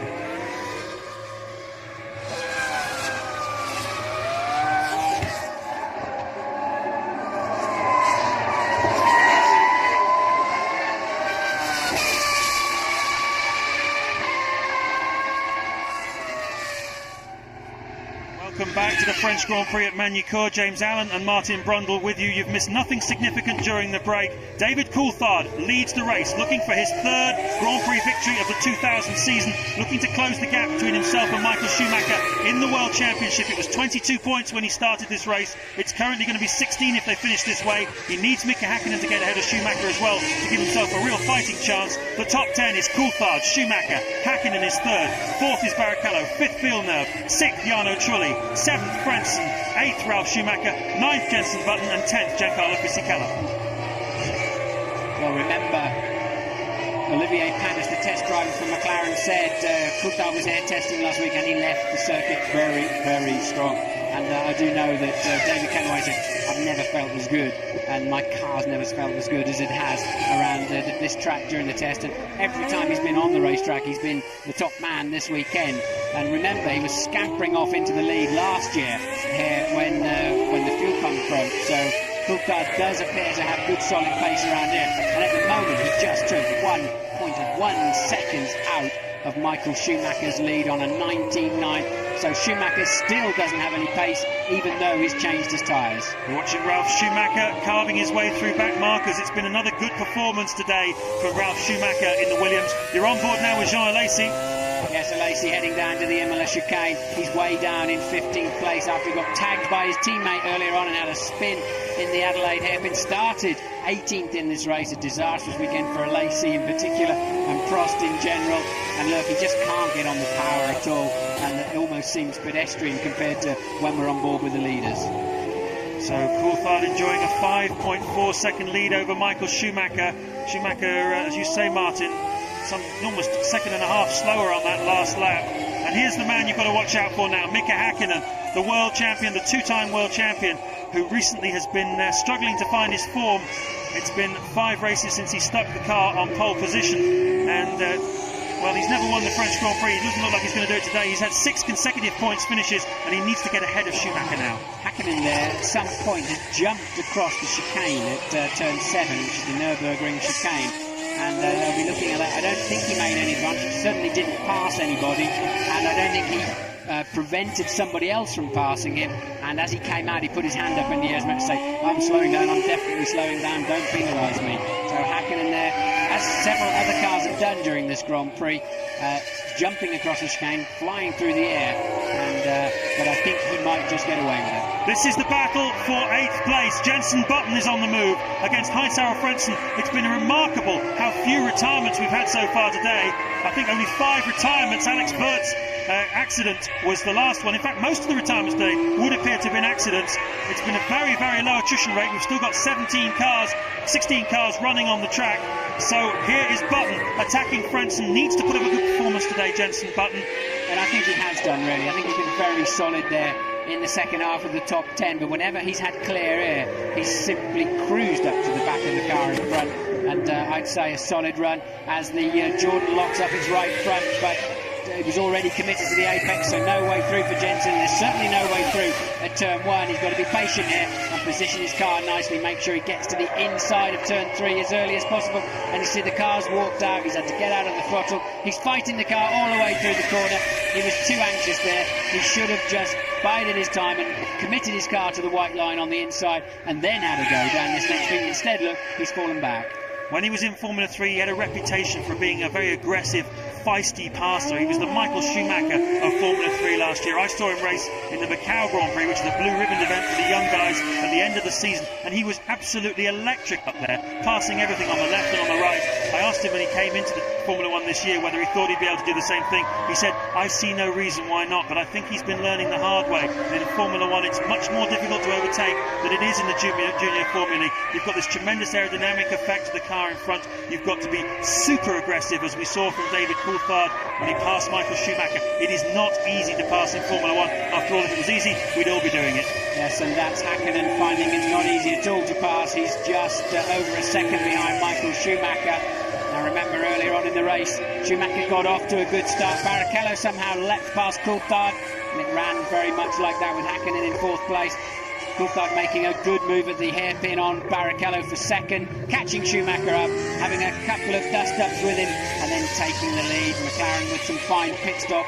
Barrichello losing out heavily with a bad pit stop. He's now still 9.5 seconds down on 3rd place Hakkinen that you're looking at now. But Michael Schumacher is still struggling for pace in that Ferrari, losing about a second a lap to the runaway race leader David Coulthard. Yes, and Hakkinen seems to be keeping very much nicely in touch with Schumacher. We've got an incident down at the hairpin. It looks like Alesi having his second spin of the day with one of the two Minardis, which must be Marc Gené. So Alesi and Gené, that was a battle for 15th place. What an ignominious way to go for a man like Jean Alesi with 31 podiums to his name, just to be nerfed by Marc Gené in a Minardi. Yes, but when we were on board with Alesi, remember, he really was just cruising. He looked like he lost total interest in this race, which is why he's fighting with Gené for last place. But Hakkinen still then a little bit closer. As you can see, 20 laps to go. He's got 20 opportunities really into that hairpin. You've got to assume that he's got a similar setup to Coulthard, and therefore his McLaren is good under braking. It didn't look like it in there, did it? He never did quite make the line into 180. So David Coulthard sitting very pretty at the front, 8 seconds now ahead of Michael Schumacher, with Hakkinen, as you can see, holding station behind. Barrichello is 4th. Jacques Villeneuve doing superbly well. We haven't seen him, but he's going brilliantly in 5th place in the BAR, and Ralf Schumacher is in 6th place. We'll be back in a couple of moments.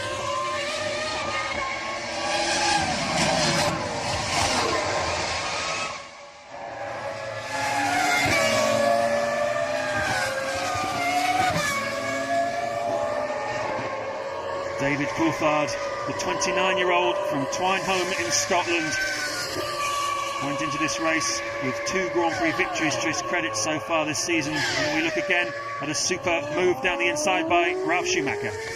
Yeah, Schumacher there getting track position, the Jordan yielding relatively easily, then didn't even try and position himself on the way out, did he, to get a good run. So Ralf Schumacher passes Trulli up into 6th place.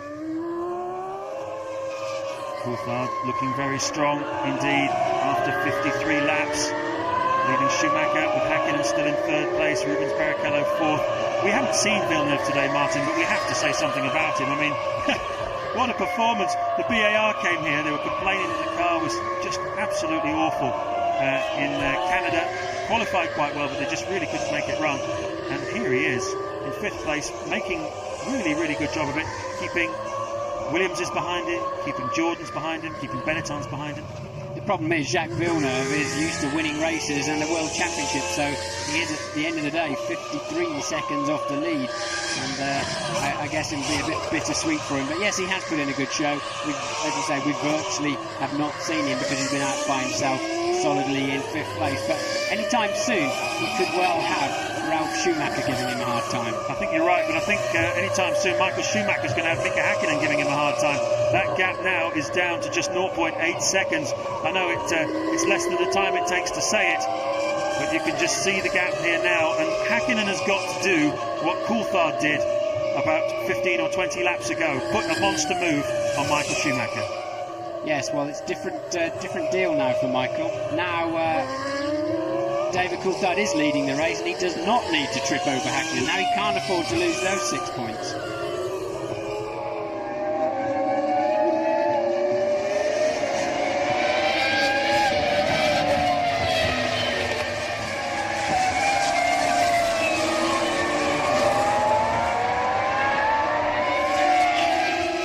Grand Prix at Magny-Cours. David Coulthard is leading from Michael Schumacher and Mika Hakkinen. And this happened while you're away. Ralf Schumacher taking over 6th place from Jarno Trulli, slicing up the inside. Trulli didn't really defend in an aggressive way. It's a short replay, that one, but and didn't have a go on the way out. Ralf Schumacher now catching very quickly Jacques Villeneuve in 5th place. Not often you see Michael Schumacher fading during the course of the race.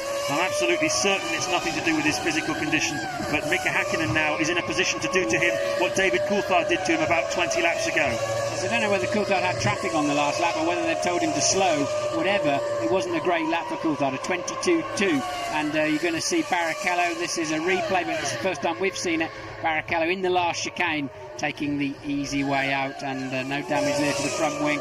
Hakkinen now attacking, but not close enough to Michael Schumacher. I wonder why Coulthard had a slow lap the time before. Sometimes they say to you, cool it, you're pulling away, you're 8 seconds in the lead, and you back off what you think's a little bit. Next time around, you've lost 1.5 seconds. Now let's talk about team tactics, Martin. In the Japanese Grand Prix last year, Michael Schumacher needed to win the race for Eddie Irvine to win the World Championship. He didn't do it. Right now, Mika Hakkinen needs to get ahead of Michael Schumacher to have a chance himself of a World Championship. But more importantly, if he does that, he really hands the initiative to David Coulthard. His lead will be 14 points over Michael Schumacher, and then I think we're going to get into some team tactics situations. We'll talk about that in a moment. We've got a replay right here of one of the Saubers going straight on, and it was Pedro Diniz, in fact. What about these team tactics, though, Martin? I mean, Hakkinen, is he going to be told? No, I think he'll be left to work that one out for himself. He's got to get past that Ferrari. Certainly Coulthard gave Hakkinen a big dollop of helping to his 98 World Championship, particularly, and but at the moment Hakkinen's thinking only of his World Championship, and understandably so. Louise has got something to tell us. Yeah, just a note on the contrasting moods down here in the pit lane, Martin.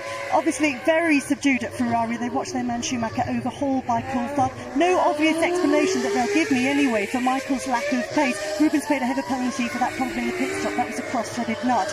In contrast, the tension is really building at Ferrari. The boys sitting watching the race in the garage, they know as well as Coulthard knows that it's critical to get a good result today in order to keep their championships hopes alive. So far, it's all going according to plan, but there's a way to go yet. Well, I don't think it's quite according to plan, because Coulthard is still edging away at 1 second a lap. So whatever, I guess it was passing of traffic, and now we see Coulthard coming up to lap. I think it's Jenson Button who is still squabbling with Frentzen over 8th and 9th place. So that demonstrates the kind of power and speed that Coulthard and that McLaren have had through this afternoon. Yes, it's a really quite impressive performance by David Coulthard.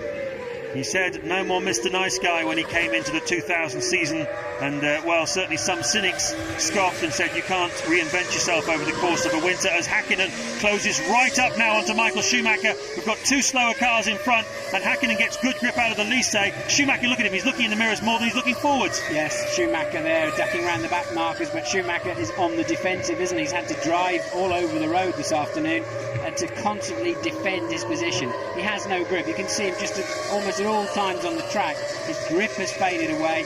The Ferrari clearly used its tyres in a harder way than the McLaren, and in the second half of each stint Michael Schumacher has been struggling, and he lost 1.9 seconds on the last lap to leader David Coulthard as they've been negotiating through the back markers. And as I said, I think a key element of Coulthard's race so far is he's been very decisive through the back markers, and it's given him the opportunities then later on to make the moves when they were available to him. A tear-off strip comes off from Mika Hakkinen's visor. and he's focusing his efforts on the back of Michael Schumacher's car. They put these plastic strips on their visors so the oil gets collected on it. They can rip it off and get a clear field of vision. We've got 15 laps to go in which Mika Häkkinen has to try to get past Michael Schumacher, and well, once we get that underway, we'll also start answering all sorts of questions about team orders beyond here. Do McLaren put all their eggs in the Coulthard basket after this? Do they make him the point man to go after the World Championship? Is Mika Häkkinen going to be passing Michael Schumacher in vain in terms of his own championship aspirations? All these questions will no doubt come out at the end of this race as David Coulthard goes serenely on, 10.3 seconds clear of Michael Schumacher, with Häkkinen right in his trail. Yes, I was listening to the engine note of the cars as you were explaining that, James, and Michael Schumacher can barely touch the throttle until he builds up some speed and some downforce, and he is clearly lacking some mechanical grip. But I don't know, somehow or other, Häkkinen never seems to be the one having a go, but he's got to have a go this afternoon. He was strong, and Michael Schumacher makes a mistake. He's locked his rear wheels under braking into the hairpin. He's been slow there all day, and Michael Schumacher, that's unusual, makes a mistake, and it was so easy for Häkkinen in the end. Well, sheer joy, as you can see in the McLaren garage. They're certainly keeping their enthusiasm under control. I think they've probably got absolutely everything crossed. They desperately need a 1-2, as we said, going into this race. And right now, they've got one. Absolutely extraordinary mistake by Michael Schumacher, who has got a problem of some sort. He's slowing right down. You can see at the back of your picture there. We don't know what it is. It's probably something to do with the engine or the transmission, because it certainly isn't the brake issue, obviously. Bad news for Ferrari, good news for this year's World Championship. Michael Schumacher is slowing. Now we've got blue smoke, so he is out of the race, of course, just on time as well, and he's taking the shortcut. And what are you doing, Michael? He's going to have to get off the road. He's trying to stay off the racing line. He's trying to recover to the pits, and that's smart thinking from Michael. That's very generous of him. And realised he may be dropping oil, took to the grass, and Michael Schumacher retires from the 2000 French Grand Prix, which blows the World Championship wide open going into this race. Michael Schumacher had 56 points to David Coulthard's 34. If they stay like this, it'll be 56 to 44. Just 12 points in it between the two of them, and then surely, Martin, we're going to start seeing some team orders from McLaren. Yes, well, we'll have to wait and see, but Coulthard now with a 12.4 second lead, and look, Häkkinen having a look. Michael's, I guess it must be a gearbox problem or something. Michael already looking around, and I think it threw it into gear and just locked the rear wheels. It wasn't as if he braked too late. He clearly already had a problem as he was heading down that back straight, and that elevates Barrichello up into third place, and Häkkinen and Coulthard, two McLarens ahead of him. You know what that reminds me of? That reminds me of the thing that put Rubens Barrichello out at Silverstone. He did a very similar thing in the Woodcote corner. We all thought that he'd made a mistake, but in fact it was something to do with the gear ratios, the hydraulics. They had a problem with that car. It's the second time for Rubens, and it looks like it could be the same problem for Michael today. As he walks back, he's got a fairly firm look on his face, but 10 points again gone today. Well, not 10 points, sorry, 6 points gone today. 10 points lost in Monaco. These lost points are starting to notch up for Michael Schumacher. He's had such an incredible run of reliability, though. I don't think he can complain too much. But remember, Coulthard's car could barely make it onto the track through Friday and Saturday morning. So he's still got another 12 laps to do, including this one. David Coulthard leading by 12.9 seconds from teammate Mika Häkkinen.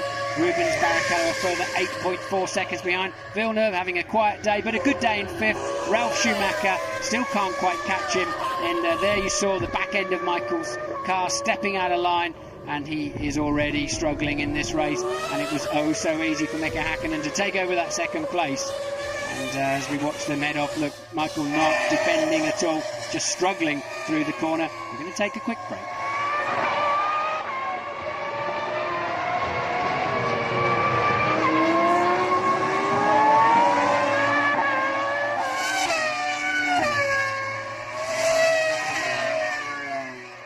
So Ferrari's legendary reliability seems to have let them down once again.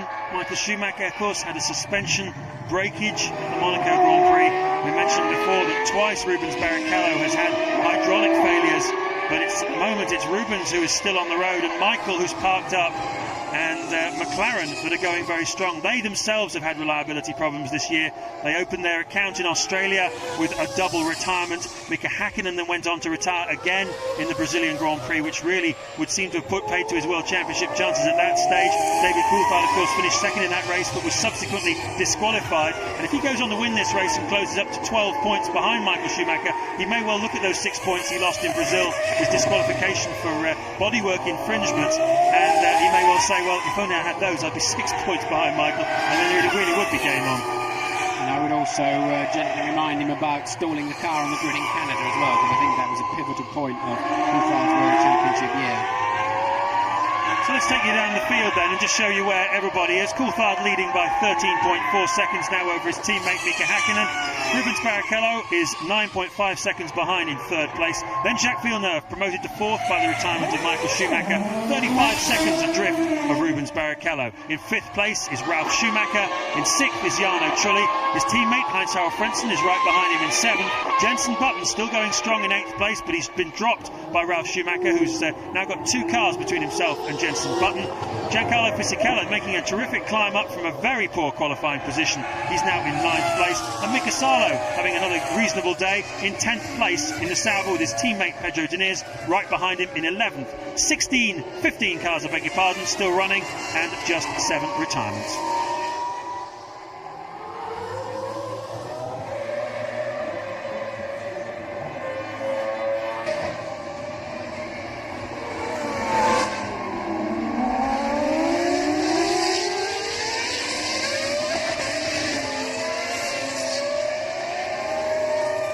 Back live at the French Grand Prix, and you are watching Heinz-Harald Frentzen, and he has got the attentions of Jenson Button to consider now. This is a battle for 7th place, and you can see that Button is being very aggressive as we enter the closing stages of this race now. This is lap 63 of this 72-lap race. Coulthard leading from Hakkinen, Barrichello third, Villeneuve promoted to fourth by the retirement of Michael Schumacher. 5th is Ralf Schumacher, as you can see. 6th is Jarno Trulli, 7th Frentzen, and 8th Jenson Button. What a terrific motor race so far, and it looks like there's still more to come. Yes, this is a 3-way fight actually. Don't count out Fisichella, although it's the 7th, 8th and 9th. That's the kind of frantic action there is. You never know. Just in the closing stages, there's still a chance you can pick up a World Championship point or two. Eddie Irvine, the only Jaguar still running, down there in 12th place. A dreadful afternoon for Jaguar, although Irvine now finally seems to have found some pace. He's the fastest man on the racetrack. Earlier on, they were full 2.5 seconds a lap off the pace. But this is the fight for 4th place. Jacques Villeneuve, and just 9/10 of a second behind Ralf Schumacher, the Williams BMW team leader.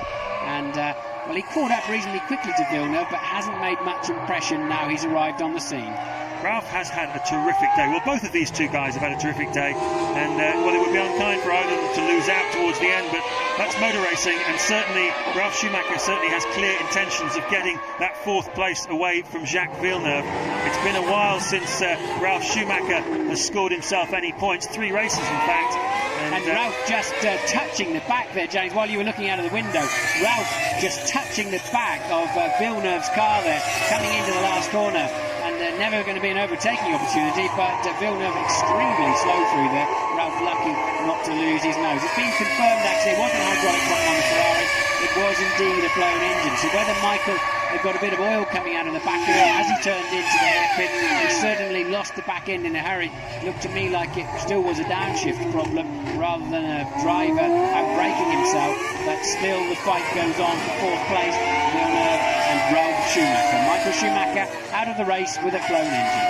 Yes, this is the scrap for 4th place, and you can see these bits of tyres now. They call them marbles that are starting to form up on the side of the road, as once again Ralf Schumacher seems to close up very nicely, under braking for that 180 corner, and accelerating out 130 miles an hour as they make their way up towards the Imola, the very, very fast chicane. It really is breathtaking how quickly they go through this chicane, about 135 miles an hour through it. Just the change of direction of these Formula 1 cars, simply sensational, and Ralf just seems to have the little bit of edge at the moment. That VAR doesn't seem to quite have the legs. Well, Ralf got the same facilities, i.e. a car that he can brake extremely late in, just like Jenson Button has behind Heinz-Harald Frentzen fighting for 7th, but they just can't seem to make it stick. Maybe they can't get through turn 3 fast enough. They certainly don't have an excess of straight line speed, so they're both the Williams, I think, handling extremely well, tucked up behind slower cars. Coulthard leading then by 15 seconds from Häkkinen. Barrichello fourth. This is the battle. Barrichello third. This is the battle for fourth place between Villeneuve and Ralf Schumacher. Both of them needing points-paying positions today. And VAR started out the season very strongly. Got points in the first Grand Prix in Australia. And since then, it's fair to say that Villeneuve has not had the happiest of times. He hasn't scored any points now for 5 races. He looked quite good in Canada, qualified up in 7th place, and certainly looked as though he was going to get some points, but failed once again. Meanwhile, Ralf not scored for 3, so which of these two is going to come out on top? Now, this is a good idea of just how much grip they lose during the Grand Prix as the tyres wear away. Last week, when they were running on the tanks, they were in the 1-minute 16s and 17s on a test circuit when it was quite a bit cooler at certain times. Now they're in the 1-minute 22s, a full 6 seconds a lap slower. And, well, a Formula 1 car goes an awful long way in 6 seconds, but that's why that just demonstrates to you how much they're struggling for mechanical grip out there. No sign of the rain which some people forecast earlier in the day. It's still a sunny day. The clouds are coming over. The track temperature has dropped a little bit as the Jordan locks up a wheel. Heinz-Harald Frentzen still being attacked by Jenson Button, and Button obviously putting a lot of pressure on Frentzen because Frenzen's starting to make some mistakes, I think. Yeah, solid day for Jenson Button. He's had 3 or 4 pretty lacklustre weekends recently, but I would say this is one of his strongest performances of the year, and very, very timely too. But still, he can't get past that Jordan, even though, without doubt, he's in a faster car, faster package. And the real sad thing about this, Martin, it's been a terrific scrap throughout the race between Frentzen and Button, but look at it, it's just for 7th place. This isn't for a points-paying position. Of course, one of the cars in front may well retire, but all this effort just for no points at all. Nothing to show for it. You'd rather finish nowhere than 7th, but, you know, remember, Jenson Button made a great move, I think it was on Verstappen, in the Brazilian Grand Prix to take 7th place. Later on, Coulthard's thrown out of the race in the McLaren for a technicality, and Button ends up picking up his first World Championship point, so he just can never give up. You mentioned that disqualification of Coulthard's in Brazil, of course. He was second in that race. If he'd been able to keep those points, he would have been, if he wins this race today, just 6 points behind Michael Schumacher at this stage in the World Championship. Obviously the 6 points were taken away from him, so he'll be 12 points behind Michael Schumacher if he can hold on, and he's just got 6 more laps to do in this French Grand Prix. And well, he may well look back at Brazil, he may well look back also at Canada, where he stalled on the grid, as 2 opportunities. Without those 2 things, he would be right with Michael, and it would be game on for the championship. As Murray would say, if his F1 spelt backwards, but yes, I do believe Coulthard was robbed. It's my personal view of those points in Brazil. But you have to say he gave them away on the start line in Canada. Whatever the reasons, he stalled the engine and gave away a solid 6. It may have cost him as much as 14 points. I think he could have won that race. I think in the race it would be similar to today. He had some good pace in a race setup, and of course Michael went on to get the full 10, whereas he may have only got 6, and David got absolutely 0. So it cost him very dearly, but there's still 9 races, including today, to turn that around. Well, I was going to say that's enough for looking backwards. Let's look forwards, because we've still got a championship on our hands here, very much alive. David Coulthard is taking the fight to the Ferrari of Michael Schumacher. It looks like these two are going to be the 2 main championship contenders. We haven't had a British championship contender, of course, since Damon Hill, but David Coulthard certainly has stepped up and is making himself known. And every time Coulthard was anywhere, I thought it was a bit over the top personally. Coulthard, every time he got anywhere near Michael Schumacher, he felt the need to gesticulate and run into him. He wasn't satisfied with just passing him. He had to sort of have a go at him as well and say, take that, and next time I'm here, it'll be even worse. I think psychologically, it's a smart move. So at the front, Coulthard leading by 16.5 seconds now from Mika Häkkinen, who was as little as 1 or 2 seconds behind him earlier on, but he seems to have dropped back a little bit now, Häkkinen. Content, I think, to finish second, and for sure the McLaren team will tell them to hold station. There's absolutely no need for either of them to catch up. Barrichello, you're looking at now on the screen, of course, caught right up to his team leader Michael Schumacher in the closing stages of the Canadian Grand Prix, and was told in no uncertain terms not to pass his team leader. Michael, of course, suffering at the time from a brake problem. Yes, a good drive, a solid drive from Rubens again today, but you can't say sparkling, can you? It was good, but he was always on the defensive, and his pace has been, you know, only where it really should be in that car. It's nothing exceptional, and Rubens, I think, he's in 3rd place, but he's 30 seconds behind Coulthard, and I think he'll wish he'd have got a little bit better setup and been able to stay up with those leading pack. to get his first chance of a Grand Prix win. The guy I want to talk about is right here, Jacques Villeneuve. He's locking up a wheel there. He's under all kinds of pressure from Ralf Schumacher. But what a superb performance from him today in the British American Racing Honda. They came here really under a cloud this weekend with the news that they no longer had exclusivity from next year onwards with the Honda Works engines. Jordan would be having them for the next 5 years. A real slap in the face for everybody at the British American Racing team. And yet Villeneuve qualified 7th. He's running 4th on the road. A terrific drive from him. And this will give enormous confidence to all the boys back at Brackley. They've taken such a panning in the press over the last year when they came out big saying, we're going to win our first race, we're going to rewrite the rules. And they did falling the last year, didn't score a single point. And now this year they started well in Australia, faded a little bit recently, and now Villeneuve is on his way to 4th place and 3 very well-earned championship points, as long as he doesn't lock up his tyres too much and let Ralf Schumacher in. Yes, I think BAR will be looking inwards and not outwards. They're also saying, of course, Honda are helping them with the chassis, but I think they're still on the ascendancy as a team. So I don't think they'll be too worried about the Jordan news in that respect. They've got to sort a few things out in-house first. But, once again, Villeneuve was a reasonable player in Canada, to say the least. And until they got wrong-footed on a tyre choice, had he have pitted 1 lap later, Villeneuve would have been a major player in Canada if he'd have put the wets on. Louise, what can you tell us? Now, that tension I was talking about at McLaren earlier on, believe me, it's all gone. They're laughing, they're smiling. In fact, they've asked me to tell you, James, would you like to stay up there in the commentary position, because they like the results that they get when I'm down in the garage a lot better. I won't even begin to answer that question, Louise. We've got 3 laps to go at the end of this French Grand Prix, and I think the main question now is, can Villeneuve keep away Ralf Schumacher? Eddie Irvine just flashing in the pits for his 4th stop of the afternoon, down there in 11th place. A dismal weekend for Jaguar, unfortunately. So Irvine, yet more problems. We don't know what they are. We haven't cut to him, and there you see him just departing. So 4 stops for him. Johnny Herbert out of the race somewhat earlier. In fact, the second car to retire on 20 laps into the race. Yeah, we should just run through the retirements. The first to go was Ricardo Zonta in the BAR. We saw him going off the track on his own. Johnny Herbert, we saw being wheeled into the pit lane. Jos Verstappen, his car stopped at the end of the pit lane. Mazzacani made a mistake, Wirtz made a mistake, De La Rosa, we don't know what happened to him, but he went out on lap 25, and Michael Schumacher, of course, the engine blew. So 15 cars still running, and it's been a very low attrition rate afternoon. Despite the temperature, it's dropped a little bit now. It's 33 degrees track temperature and 30 degrees air temperature. Still warm enough, and you're on board with Rubens Barrichello. 2 laps to go. Listen, he's even downshifting in the middle of the corner. He's got no grip. He's really struggling. I mean, you're normally on the power there. Rubens, without having to make another downshift, he had so little grip. And Hakkinen now some 15 seconds down the road from 3rd place man Barrichello, and approximately 15 seconds behind his teammate Coulthard. And Coulthard has had the legs on Hakkinen all through the practices, qualifying and through the race. So it doesn't come as any surprise around here today.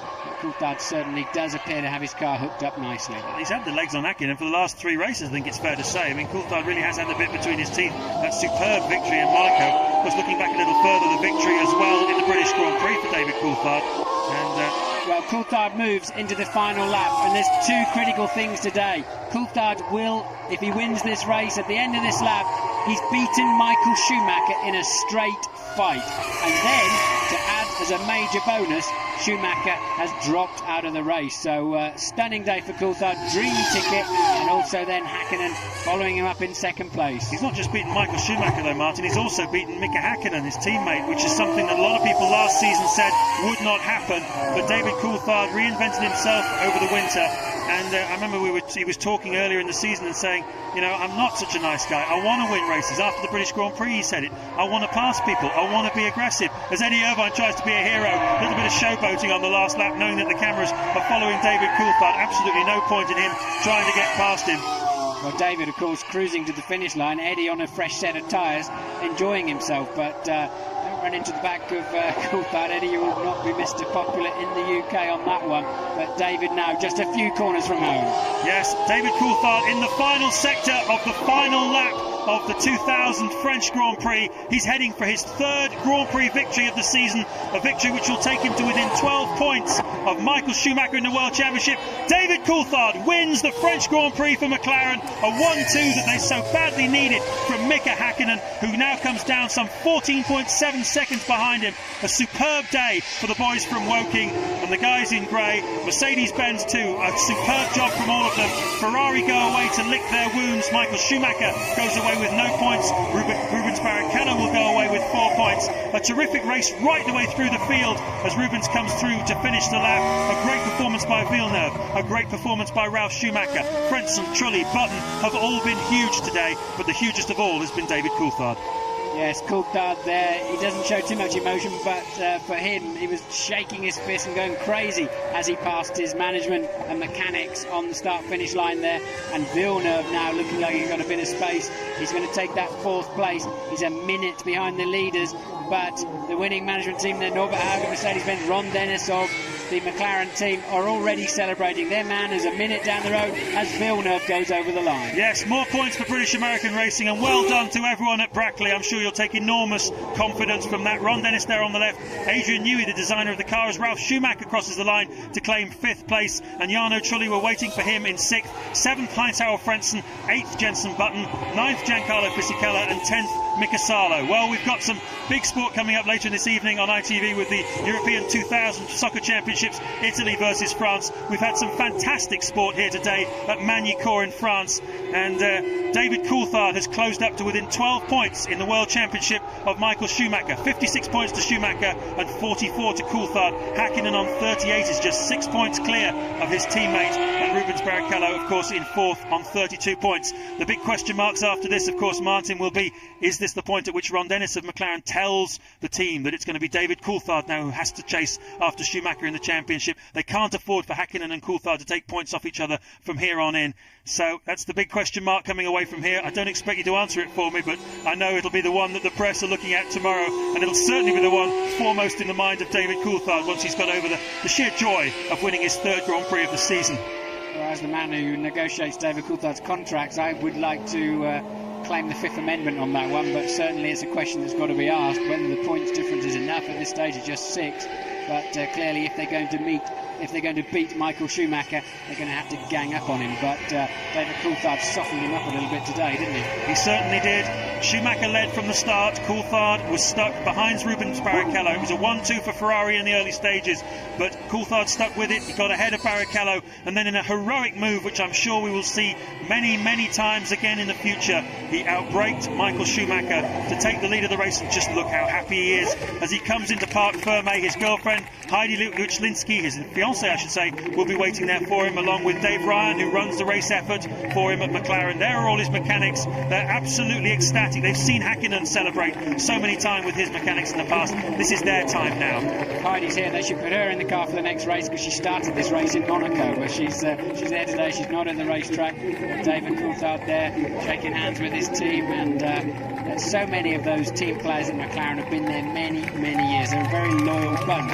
They're certainly getting a fine reward today. Andy Matthews there, David's trainer, the man that went down with David and Heidi in that plane crash. But since then, and even before then really, David has upped his game and set himself a new target. It's certainly paying dividends.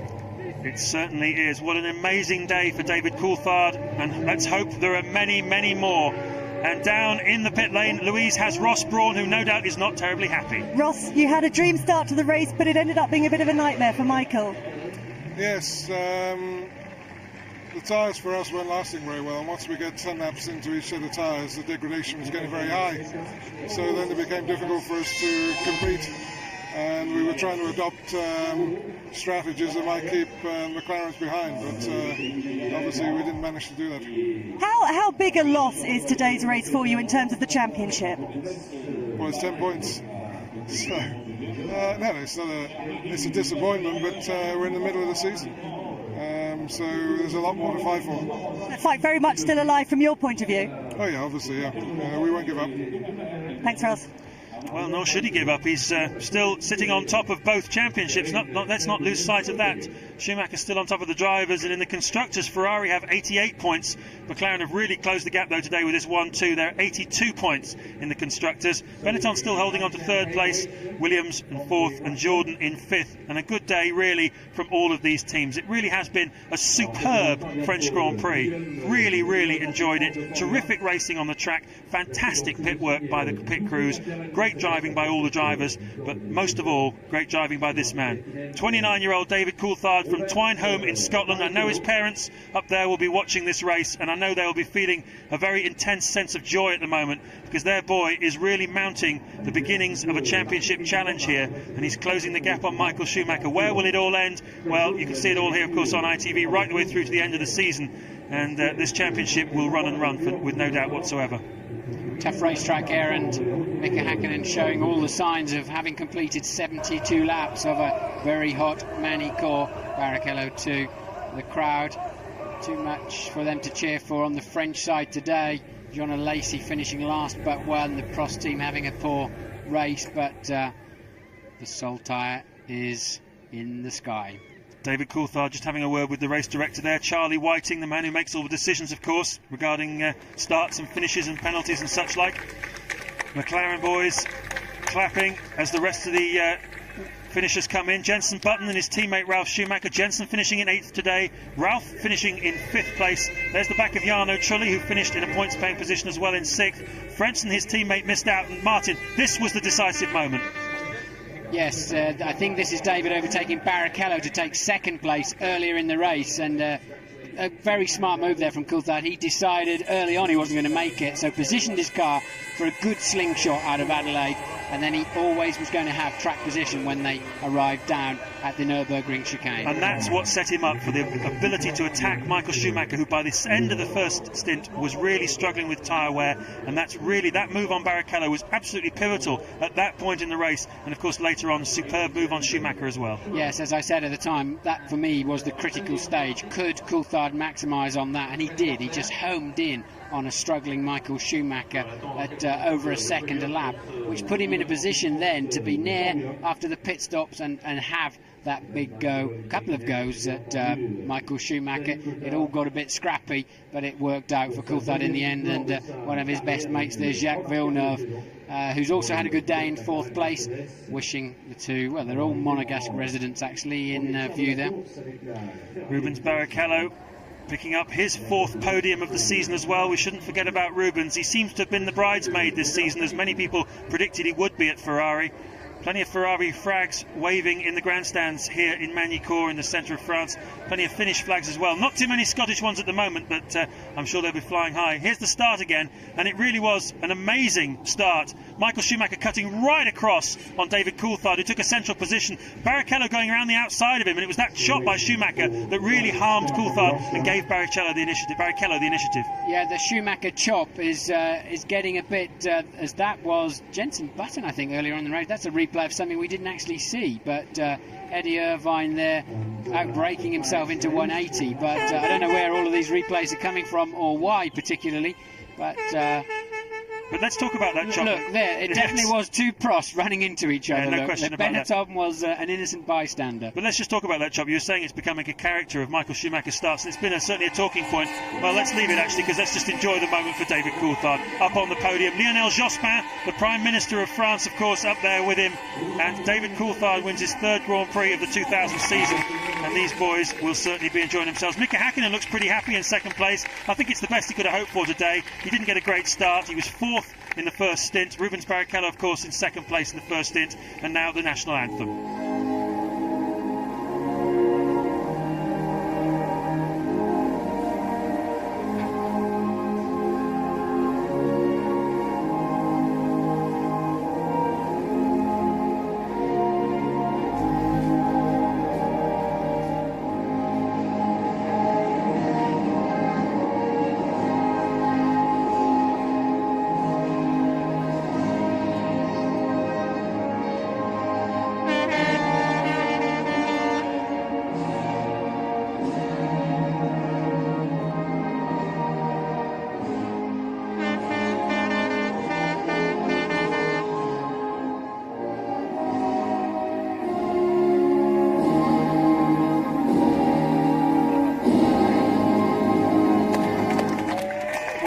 be very good at soccer, and we may get knocked out of soccer tournaments a bit earlier than we'd all like, but we certainly know how to win motor races. David Coulthard wins the French Grand Prix, and Lionel Jospin presents him with a very attractive glass trophy, and he really deserved that today. The best drive I can remember by David Coulthard in a Formula 1 car, and he certainly had some big days, and certainly most of them have been this year.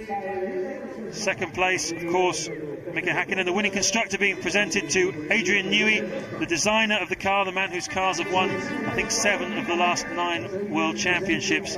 He really is the top man in the world of design. And Alain Bouffier presenting the second place prize to Mika Hakkinen. And the third place driver will get his trophy from Monsieur Regis, president of the French Federal Sporting Association.